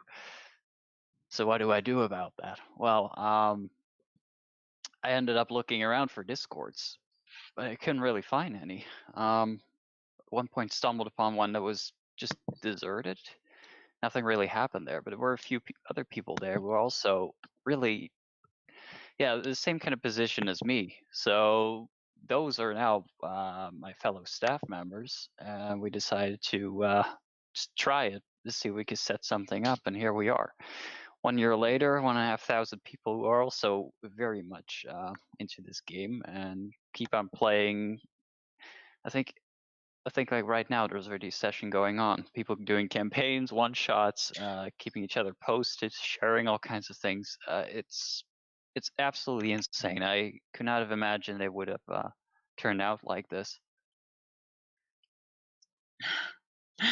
All right. Yeah, no, and you do a phenomenal job of Lee, by the way, we've had maybe some camera switch aroundy stuff. Yeah, sorry. face You know swap. that beautiful 2-year-old? Yeah, she went and unplugged the router. Sorry. Oh, wow. Yeah, that's why she has to be that cute, because otherwise, Oh yeah. No, I slid into your DMs on Discord like you've turned off your targeting computer. Is something wrong? Yeah, no, but absolutely wonderful job managing the Discord, Lux. And let me just say, for those of you who aren't in the unofficial Alien RPG Discord managed by Lux, you should all slide in, because Oh, yes. it is very good, not just for keeping the community chatting with ourselves. It's not only good for discussing rules and games that you've played in the past and your experience with the Alien RPG. It's also phenomenal for scheduling games. You have a wonderful system that recently kind of had a hiccup, but you got that back up and running again. And yeah, no, it's great for allowing GMs and would-be players to meet in real time and schedule games. So, and your Discord has been extremely useful to our kind of Alien RPG content that we've been running on our channel, because we actually use it quite frequently to schedule players on, and all the players there have been just phenomenal, just great people. You run a real tight ship. Yeah, thanks for that. Yeah, we try to really do that, and yeah, I'm glad that we already have a lot of other community, other creators that plug into that as well, like some partnerships with some of the people here as well there, and it's just great that we could just share that it all just works and people love it, and well, you could talk to them every day and people never get tired of Alien. That's something different from the people I know in everyday life. They kind of want you to shut up about it, but here I luckily never have to. Yeah, it's really just insane, really, how big it became. I mentioned we had a hiccup with one of the bots that we used, but yeah, we just this is just the kind of regular maintenance that we go Mhm. through. You just see what would be a good replacement. We looked at our own options to keep on going with that. But we just want to keep things rolling smoothly because yeah, people just want to get here, play games. That's why I started the place. I just want to play the game, just talk everything geeky, alien related content as well. My It's Yeah. just hero. what we try to do. Hey, you're welcome. Yeah. All right. Excellent. Thank you very Yeah, much. Oh yeah. Sorry. yeah, yeah. Like, you're also welcome. Like, Dot. Like, everyone who puts in all the effort, all the creators, because yeah, you guys really do a lot of awesome stuff, and we've seen some great one shots and custom like cinematics. Yeah, it's really just crazy. Mhm. Yeah, it's good to be in a community that's run by the fans. Yeah. Exactly. All right, so let me continue now. I think let's go in reverse order going forward for the last couple questions. So let me start off with a little bit of a doozy here. In the cinematic universe such as this, where we've all seen the films, and we all know what the xenomorph looks like, we had that spoiled for us at around 11ish in most instances of the story that I asked earlier, right? So we all know more or less what the xenomorph looks like. How do we create new stories in the universe of Alien? How do you keep your players guessing? And how do you like to keep it fresh? Starting with Lux. Well, it's a bit of an awkward question for me because one of the one of the strange side effects of running community is that I don't really have a lot of time to do any GMing myself. Although we have one of our staff members has recently wrapped up an amazing campaign. Knock Mm. really did some. Yeah, shout out to Knock. Yeah, Really did some knocked it great out of the stuff. park. So I don't really know how I would do that, but I am still working on my own very slowly. One of the adventures, and what I really want for what I'm really working on writing is show Alien is more than just the xenomorphs. It's more Mhm. than just space. Because to me, it's always really been there in the background. That's why it ties so well into Blade Runner, I think, as well. Mm. There's just this really cyberpunk undertone that humanity is so deeply flawed for all the things we can do, how far we reach, the stars that we go. We just keep weaponizing things. We keep making the same mistakes. And I think the own psyche, the human mind, I think one of the scariest things around in the universe. So I can't really say how this works out in practice, but I'm working very slowly on a story that really focuses on that, more of the isolation in the own mind. All And right. I think space is really just a reflection of that. Really, where you see an alien, it just all ties it all together. So I think that feeling, that dread, what we do to ourselves as people, that's really one of the central things. Definitely, definitely. All right. Pete, same question. Yeah, it's interesting, isn't it? Because I mean, there's also a whole raft of alien comics and novels, and there's a whole space of people exploring and trying out weird and crazy, wonderful things. I think Lux is right. I think part of it is about the human experience out there in space. My intro for my latest one was like on the edge of humanity, on the edge of sanity. It's like what's going on right out there, and this poor guy who doesn't want to be a human anymore and stuff like that. It's those kind of things. One thing our community has been talking about is how do you do like a long running campaign with Alien and keep it alien, but not just have people being torn apart by xenomorphs all the time, and there's industrial espionage, which is a big theme throughout it. There's war and there's conflict. I personally, although I love aliens, would not want to have every week be aliens in my alien universe, because I think you'd get tired of it, and the mystique and the magic, the unknown element would go quite quickly. That's one of the things I really love about Alien. It's like you just don't know where it's from, and so I'm trying to build a sense of that wonder, that strangeness that's out there that people can find that we're probably never going to really figure out. And these horrible things that happen to you while you're out there, and not all of them are done by aliens. Some of them are done by ourselves to each other, and it's that real, I don't know, the psyche, as you say, Lux, how you break it down. I mean, if people, I don't want to spoil Desolation's Edge, but one of the NPCs in that is suffering from this very thing, and deals with it in a very strange way, hopefully conveyed sensitively, and the players interact with that in a particular way. So giving them that kind of challenge, which throws them off kilter, and then having a little bit of Alien in there, to mix it up and get it exciting and have a bit of, so when my player said, for example, oh, can I have bees? It was like, Simon in my team is one of those players who will just throw you a curveball in every campaign he's in. And sometimes it's great, and sometimes it's like, oh, well, that one's a bit weird. But this one was perfect. And it's things like that. You really need to get the players involved. You need to sit down with them and talk to them and say, look, this is Alien. This isn't Dungeons and Dragons. This isn't some of your other games. This is about, an experience, like a real visceral experience. It's about your characters. One thing I do when I create the pre-gens for the players is they have common knowledge everyone knows about each other, private knowledge that they should private knowledge that they should probably keep to themselves or they get in trouble, and then a secret that they are trying to achieve or have to keep from each other.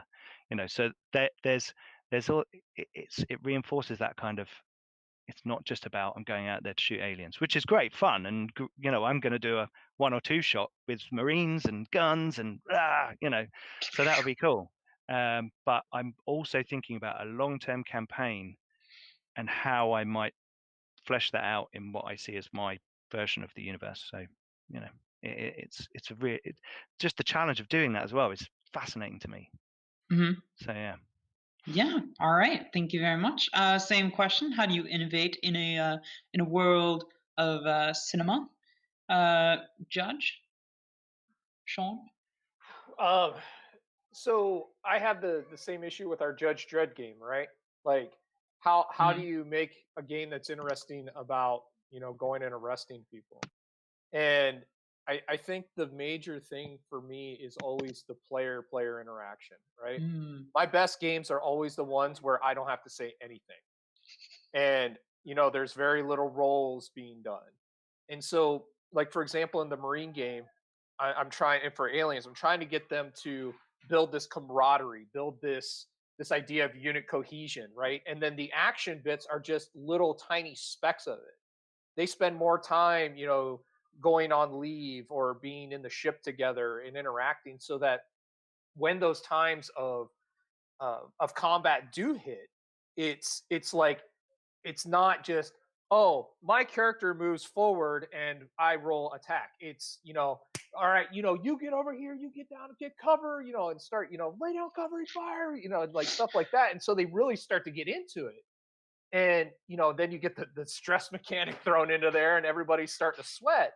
And so, yeah, I love the stress mechanic. I'm with all of you. So that's how I keep it fresh. Whenever, and I'm not going to be bringing in Xenomorphs for a while, right? And when it does happen, I'm debating how to do it, either completely out of nowhere or on such a gigantic scale that it couldn't be encapsulated in a movie. For example, I really someday want to run, based on the comic that was turned into a novel by Steve Perry, Earth Hive, where basically, yeah, that's the kind of scale I'm talking about, right? Where Nest. Yes, yeah, planet Nest, right? Yeah, planet-sized Nest. The stuff in the book, as a GM, you're like, I'm never gonna use it. I'm never gonna use that. Yeah. So I think scaling for me. So basically, big player interaction and scale. Unexpected sides too. Yeah. All right, all right. Sounds excellent. Thank you for your input. Chelsea, same question. How do you innovate? Um, I like to play with timelines. Mm. That's a huge way that I keep them on their toes. So they thought we were telling a very linear story, right, with ours. But the original three characters that they played, and then the second grouping of them, the second group actually took place 10 years prior. And they didn't know until we got to playing. And then they're like, oh, that's our crash ship 10 years later. This is what Wailing Tawny's doing. So I think how we present story to players can also be interesting because they're focused on the nitty gritty. They're actually meta worried about dying at the end of a xenomorph's tale, right? So like they're thinking about all of these meta things. They're not thinking about the fact that they may actually be out of a timeline that's not linearly. And then when they put it together, they're like, well, now this changes everything. And so that was one way that I tried, at least for that campaign, I tried to keep my players on their toes. But we mentioned this a little bit earlier. I really love one of the things that just drew me into the RPG book is how much nitty gritty information there is on the biology and the timeline of both of all of them, of like how they shift and change, Yeah. of what each xenomorph's position in the hive is and why that's important for the kind of xenomorph you're choosing as a GM. And so that's really information for me. But I like to break what they think they know. All my players came to the table having watched all the movies. But I wanted to be able to put xenomorphs and neomorphs in the same space. And we never really got to the neomorph storyline, which is fine. It just means that I can have a season 2. But I loved this idea that the bodies that they took, the bodies that they found, that technically had, no longer, but had a living, like chestburster in it, right?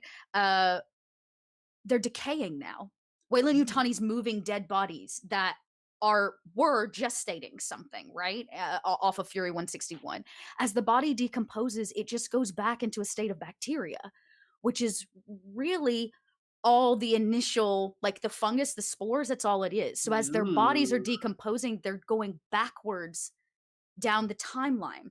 So we ended up being able to have the spores on site to seed neomorphs on the other half of the mining colony that they never rescued. My crew just left all those people to die. They got out from underneath the water and left that colony to the neomorphs. But I love this idea that there are different kinds of creatures. And so always, I love this idea of bees, having, like, that is just all of that. That is one way to keep them on their toes. And then I think there's a lot of brilliance to be said too for the fact that the game doesn't just provide you with xenomorphs as your only option. When they got to Fury 161 and were there to pick up the goods, Weyland Yutani was not going to let them park on site at the prison. That was not going to happen. So they had to park like a mile out and come in across Fury, which is a dead planet. There's nothing on Fury. And so it was interesting to be able to go pull other creatures. So what is that one called? It's called, I'm not going to remember it. It's the one that eats metal. It's giant. It looks like a worm.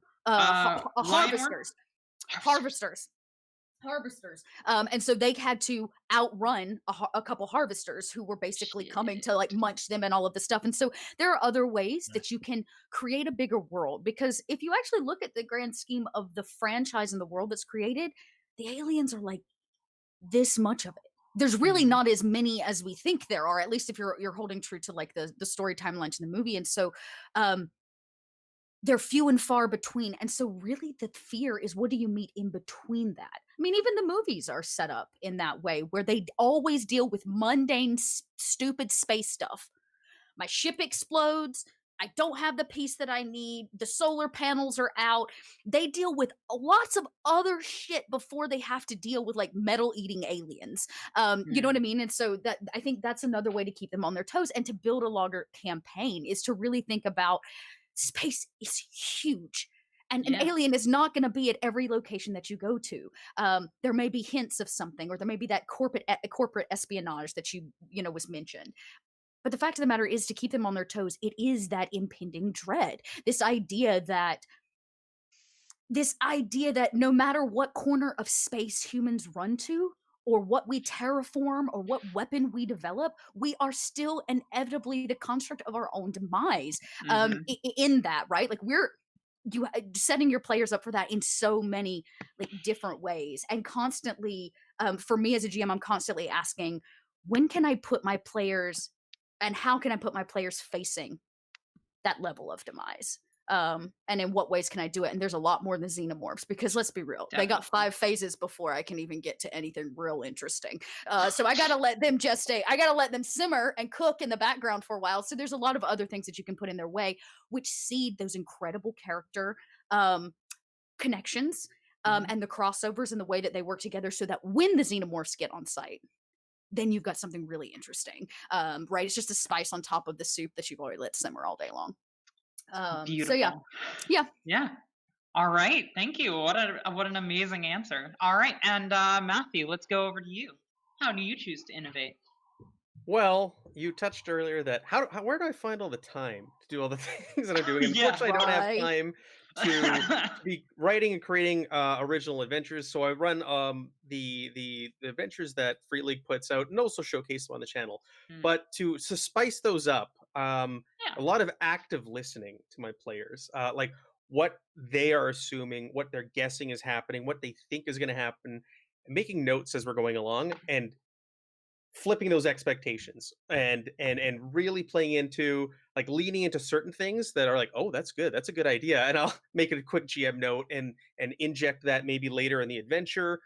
Or, you know, if they think it's Weyland Yutani, you flip it and it's something else that's behind, you know, this nefarious plot, and just really playing around with the setting. That's one of the nice things, I guess, with a published adventure as well, is I know my point A and I know my point B, and I've got our adventure in between to get there.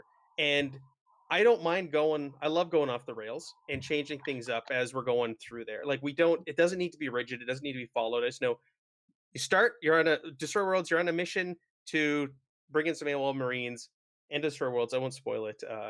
You want to survive at the end, right? So how are you going to get there? And being able to play with that and manipulate it along the way.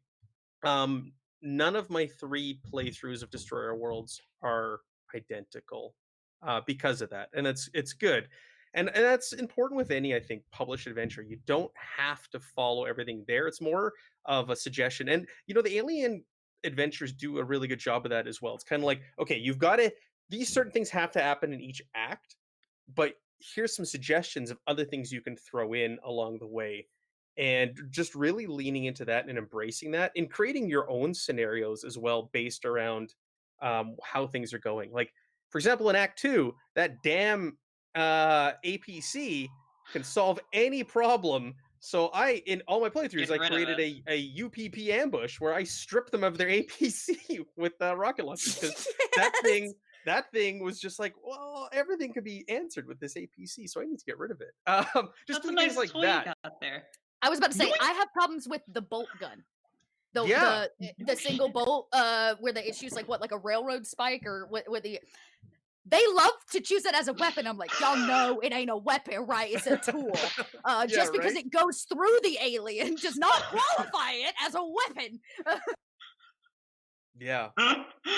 So really doing things like that, or like in Act 2, there's really not a lot of like horror or xenomorphs, and they kind of goes on the sideline. It's more about war, but I found injecting just like hints, and not even actually having it happen, of those xenomorph threat or that horror aspect, really also helped keep the players in that frame of mind, even though they're fighting their way through a war zone to get to Fort Nebraska, ultimately for Act 3. So yeah, I don't get to write my own, but I get to play with the sandbox of the adventures that I'm running. Yeah, and I would say you do a marvelous job of improvising and adding your own little flair to it. So, well, you know, that counts. That counts. Don't sell yourself down down the street.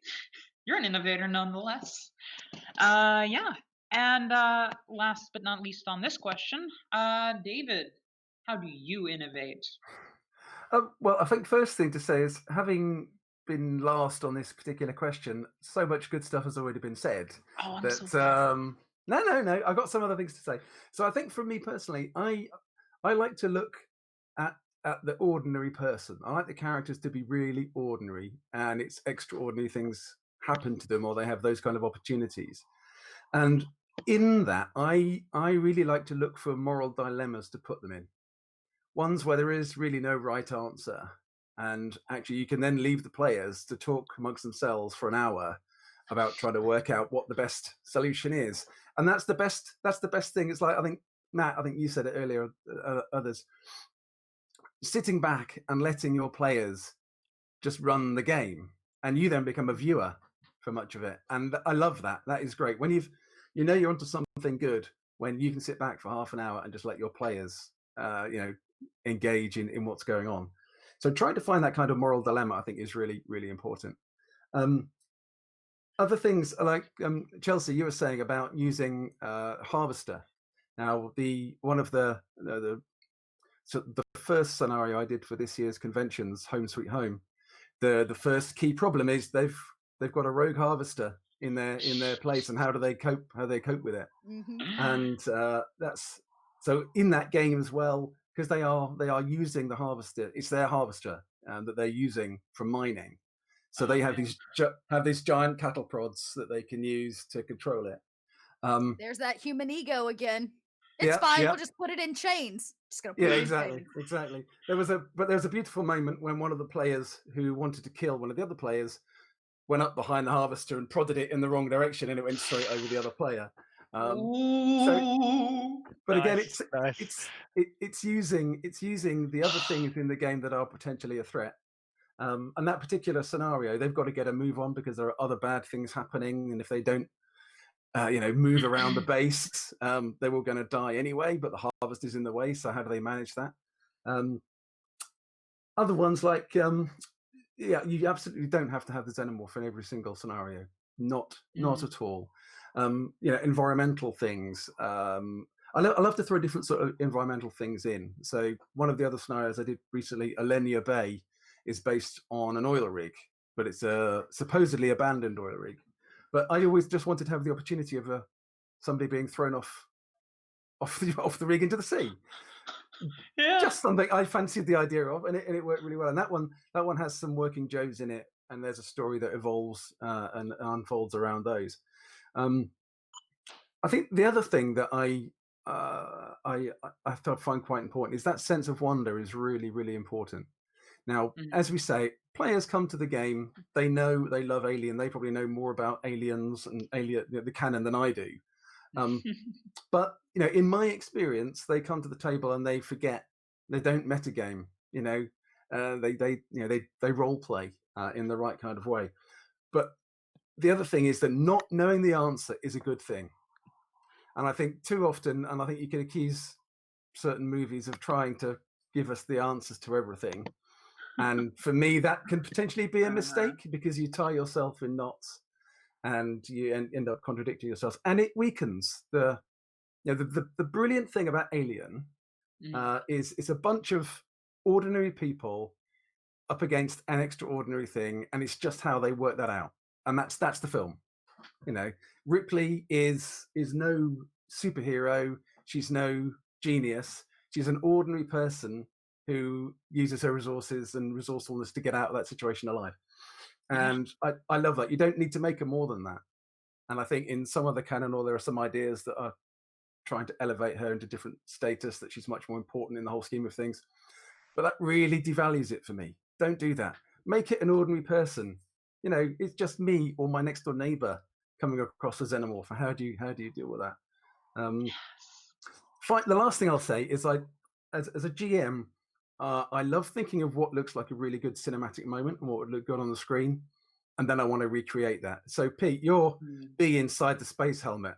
I love that. That's just a wonderful. I can just imagine that on film where you've sealed up, you've gone out into space, and then this bee walks across the inside of your faceplate. Beautiful moment. Love it. Talk about some stress, and then somebody's gonna misfire because of it, right? Oh, yeah. There's a misfire happening there for sure.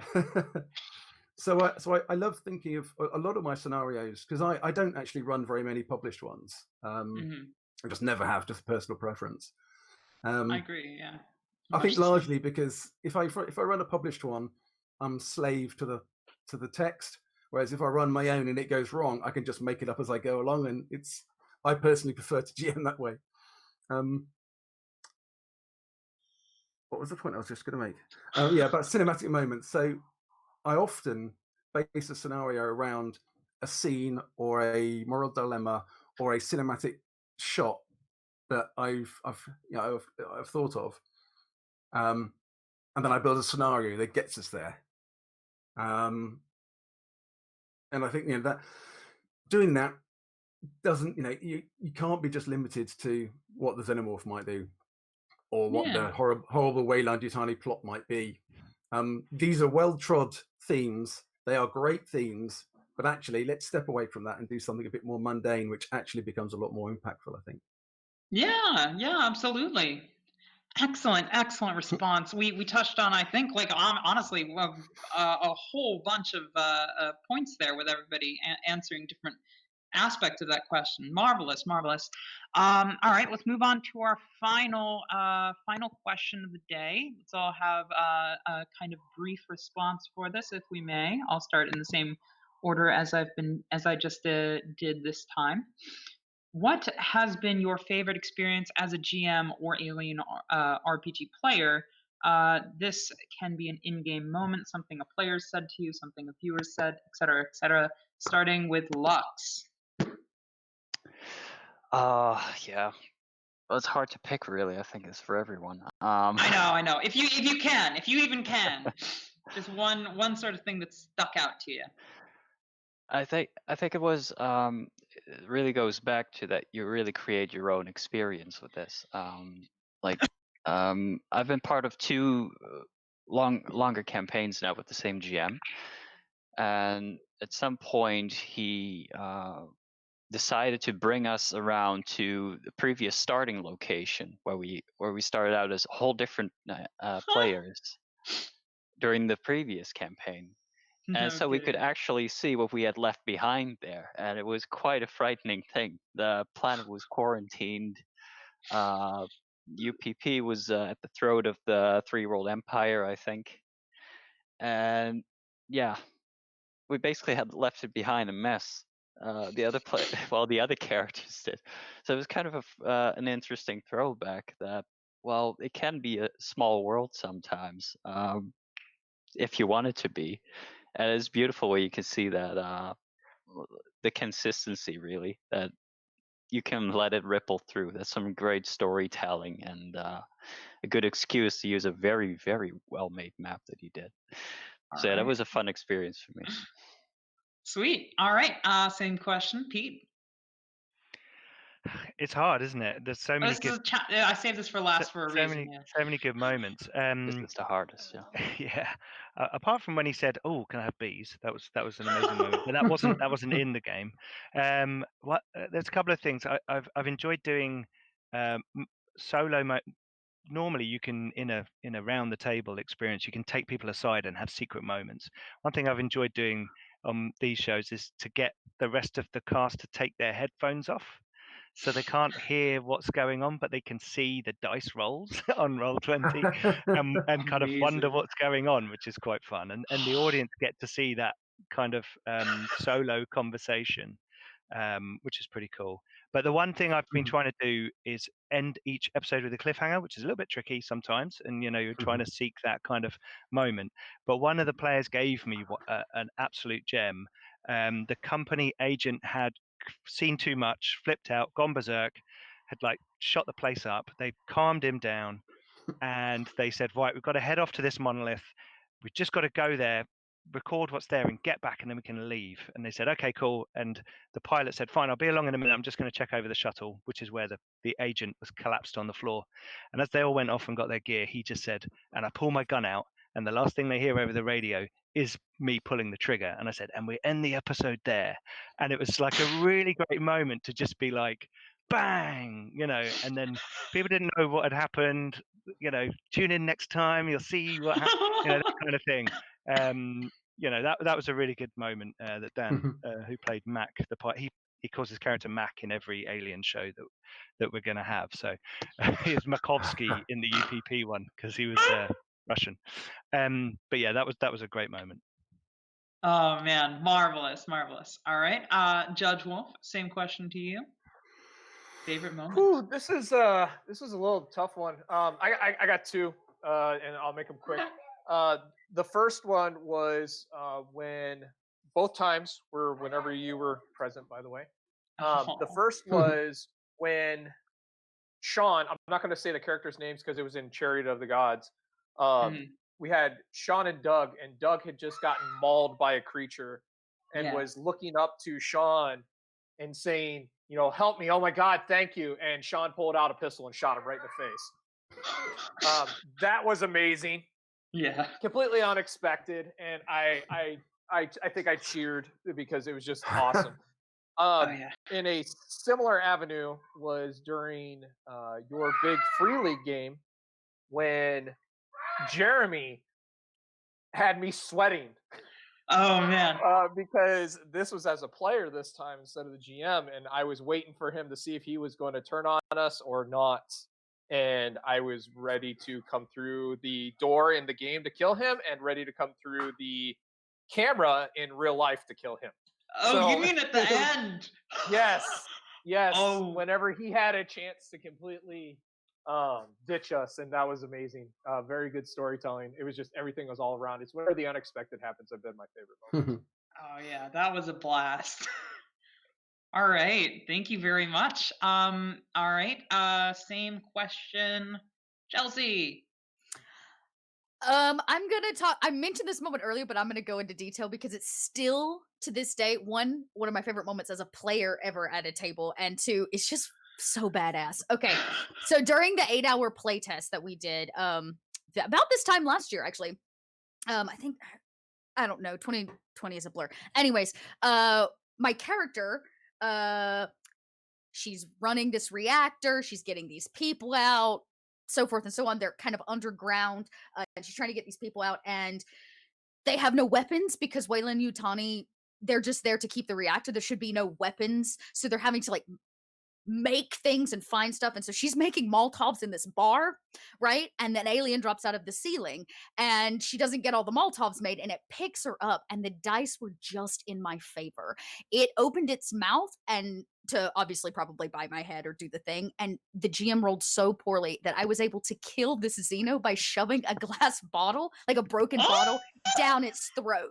I took obviously major acid damage and basically lost the arm, but I killed a Xenomorph super bar brawl style, and there has never been a happier dot. I don't think there's ever been a happier dot. And of course, it had to drop me, and I've all these injuries. I'm like dragging myself at that point, but I killed a Xenomorph with a broken bottle, and oh my God, the GM wouldn't let me do it, and two, the dice were just in my favor, and it was entirely because of the stress pool. It was entirely because of the stress pool that I was able to do it, and it was such an epic moment. And then of course for her to be the last person, the Ripley character that's like dragging the child to the end to take the slow elevator to the surface to take the one ship off of this thing, and all she's got left is a damn broken bottle that's got like acid on the end of it where she's killed it. It was a purely epic moment. So I appreciate my GM for giving it to me and like letting it happen, but also it felt so right for the universe, that moment that she had just worked so hard for, and to be able to just kill one of them.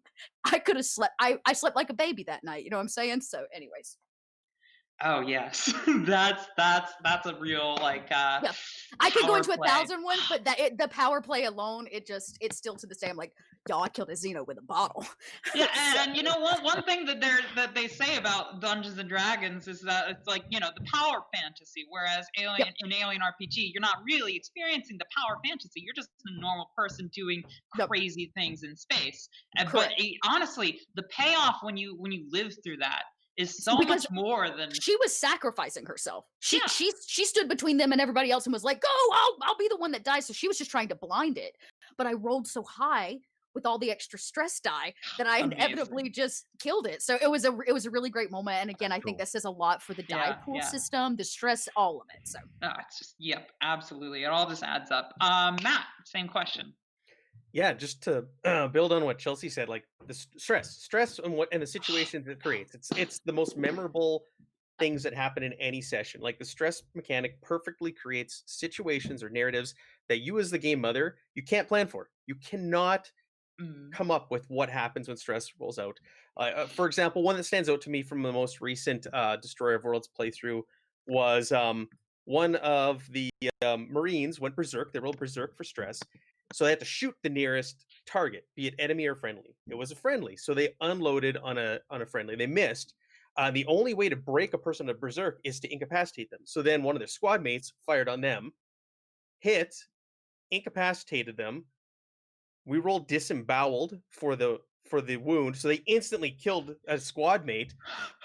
And then the fallout of the stress from instantly killing one of your squad mates, the guy who did it, who disemboweled his I think it was his best friend also in the squad, rolled the situation where you just run away, like you leave. So it was like he couldn't handle what he just did. He ran into like a nearby building and was just kind of coping with disemboweling their best friend or their within the squad. And like I couldn't have come up with that. I couldn't have created that. The dice did it, and it worked so perfectly. You just sit back as a GM. You just sit back and you're like, "Yep, let's let this play out." Yep, this is happening let's now. Watch the Yep. magic. Yes, no, you're absolutely right. The stress system is just so great at creating these unexpected, marvelous situations with the players, and it just creates a beautiful, beautiful situation every single time. Now, last but not least, let's get to David. Yeah, so for me, it was a moment in Hope's last day, and I think running that many times as we did as a convention game, where you're really strictly running for time, you're always looking as a GM to find that great moment to draw a line under it, regardless of how far the players had got. And in this one particular case, we were running out of time, but they had a big encounter with the Xenomorph. One of them managed to run, leaving his friends to die, and he was running down to the basement to get to a tractor and just get the hell out of Hadley's Hope. Mm-hmm. And as he came down to the corridor, it's the corridor where there's spoilers, where there's a sentry gun, and he runs into the corridor. The gun fires. He's broken by the shot, but he's not killed. He's only broken. He's obviously unconscious for a moment. When he finally comes around a few minutes later, there's just deathly silence, but he knows there's an alien somewhere, and he can still hear the of the sentry gun. So he knows if he moves, he's dead. If he stays where he is, he's dead. And then it was like, okay, roll end credits at that moment, and it was a beautiful ending to the game. Worked really nicely. That's amazing. That was good. And so he could then decide for himself whether his character got out of it alive or not after the event. Right. Oh, But, that's such yeah. a lovely way to. But there were loads of examples like that where you run out of time, but you can then still build into a nice little ending, and then just see the film credits roll.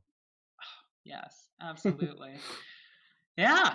All right. Thank you, everybody. Let's have a real quick rapid fire. Anybody can answer these questions. I've got like two more silly little questions that I'm gonna shoot at you all. All right. First off, alien or aliens? Everybody all at Alien. once. Alien. Aliens. Both. Can I say okay. both? I love them Alright. both for different reasons. If I want a horror film, I watch Alien. If I want an action movie, I watch Aliens. Thank you. Thank Yep. you. There you Thank go. you. Yeah. Thank you. Well said. What Okay. If I people want say. existential nightmares, I play Alien Isolation.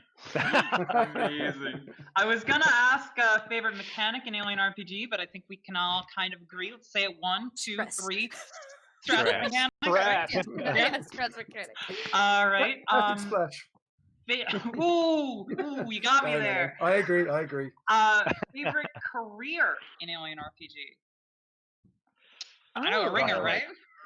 Roughneck. Yeah. I just love the talent where they can just ignore all the facehuggers on one roll just because they've seen so much Yes. crap and they're like, Yes. I'm on the long road. That is not the scariest thing I've seen. Yeah. Personally, I'm a pilot. I saw this guy get stuck in a machine one time. That was disgusting. You Oh think this is my bad? God. Now that's something to be scared of. I think Oh. corporate agent for me, because I love Oh, the yes. personal safety talent. So coming for me? No, you're going for him. Yeah. Step out of the way. I I'm a love that, medic yeah. through and through. Medic. All right. Yeah. Y'all, we have a full team here. Y'all want to play some aliens? Yeah. Wait. Yeah. Wait. Who's gonna GM? Do it, I'm let's in. do it. All right. And pronomorph or xenomorph? Or neomorph? Sorry, neomorph or xenomorph? Xenomorph. Xeno. Xenomorph. Xenomorph. I'm Is so Chelsea gonna? I'm The perfect sorry. organism. I get really. It is the perfect organism, but only because it's at the end of the timeline. There's something Ooh. really great about the origin piece that I just really love, Oh, and there's man. something really terrifying about there's something really terrifying about the Neomorphs, because the Xenomorphs are smart and they're there to build a hive and they've got their own plan. The Neomorphs don't have a plan but to kill you. They are a killing machine, and there's something really terrifying about that. So I don't know. I'm really torn, which is why in a 6-part episode I brought both of them in, because I have no shame. Amazing. All right. Well, there we go. We've got through all my questions. Time for me to devour you and add you to the biomass of my hive. But before we get to that, I think Lee, why don't you help me out and let's share some links with our lovely audience members. Yes. Hello, friends. yeah. So Pat, you've been blowing up my DMs with all of the links that we're going to be sharing tonight. So today, Yes, I have. oh, we're not streaming at night. How strange it feels. Oh, you are over here. It's dark. It's dark here. Yeah. Not true. This lovely London night. Won't imagine there are werewolves outside. Yep. All right, so we're popping those links. Everybody, those you're links. free to drop. There should not be a censorship bot engaged at this time. Yeah. So if you guys want to do it on your end, that works for us. Yeah, but But I we're will gonna- go through everything that Pat has sent me, and yeah. Lint. Thank you so much for coming out. Mhm. As our dear friend Deckard says, you're either a benefit or a hazard. Everybody here on the stream, obviously a benefit. We will be, of course, raiding after this with a large group of people. So remember that we all want to be nice and friendly with whoever we wind up visiting. Yeah. Do we know if anybody's doing Alien RPG right now? Maybe we should have looked into this before we ran the thing, but you know, if anybody's aware of anybody that's running Alien RPG right now, that'd be an awesome caper. We're all here. I know, right? Yeah, Darn. everyone's here. We're all here. Cleared schedules. Yes, instead. Wow. You know, I didn't think about that. Just think how much gaming hasn't happened because we've all been here. So. Oh man. Truly My the most bad. anti-gaming event of the year. No! What have I done? In my folly, in my Wow. hubris. I mean, we could tell everybody to go hit the official, unofficial Discord and just come chat with us after Oh this. yeah, absolutely. yeah. Slide through the official, yeah. unofficial Discord. I'm sure that I can grab the link for that pretty easily. we That'd be definitely I'm could. sure that Lux has it too. Mhm. Someone's It should have doing been Turn of the dropped. Gods right now, but it's all black screen. Mhm.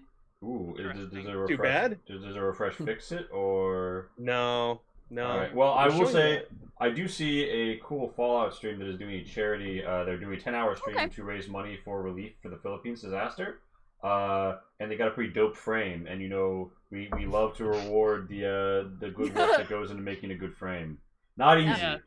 One of the things you never think about as a viewer, but is not easy as a streamer. Getting a good frame and getting it to work right. So we're gonna Yeah, go. I also wouldn't mind sending off our viewers there and dropping into the Discord for a continued Yeah. chat session if And you is guys want. that are we good to pull the plug, Pat? Yeah, have you Alright. you sent out all the links to everybody? I've dropped Um, everything that you've sent me, and everybody's free to drop the links. Right now, it's a sea of wonderful things. You can see where Alien Awakening is. You can see the Garblock games. You can listen to the Effect podcast. We've got so much stuff here. Yep. All right. So I think we're good, and you can find us later on in the unofficial Discord hosted by Lux. Wonderful. Matt, were you gonna say Oh something? yes. Yeah, I just wanted to thank you and Pat for Yeah. having us on and putting this together and hosting it. I Thank think you. it's a great Yeah, idea. Thank and you. it just Very much. Thank you very furthers much. the Yeah. community that Yeah, I was Alien about to has say- been building on, and this is so good. I would love to do this again and get together with all you wonderful Really? people and talk Hell about yeah. Alien I was actually anytime. thinking it would be cool to get us all at a table and to build a Yes. campaign Yep. together. Oh, We, like, put all Oh. our ideas together and like make Fantastic. something on the spot. That would be so much fun. Yeah, good, Plus, good. usually I have to nerd out by myself on my own channel alone while I'm just screaming my nerdisms to the internet. So now I get to do it with all of you, and that makes me happy. Yo, no, I absolutely. Alright. I'm so down Good for something idea. like that. A collective Yeah. creation. Yeah. Yeah, It's a great Someone in idea, chat's just actually, put yeah. the super campaign. yeah, the super super Oh, man. Hive mind. Yes! Yes. Is Hive Mind actually going to play? I was trying to have music in the background. It hasn't been agreeing this whole time. But thank you all for coming out.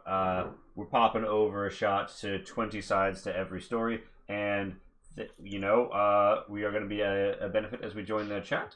And I'm hitting the raid. Peace out. All right. Keep on dreaming, dreamers. you on And the be dream. sure to Cheers, come by thanks, for more everybody. gaming. Cheers. Bye! Bye bye. Bye, everyone. Bye. See you all 4, soon. 3, 2, Thanks again.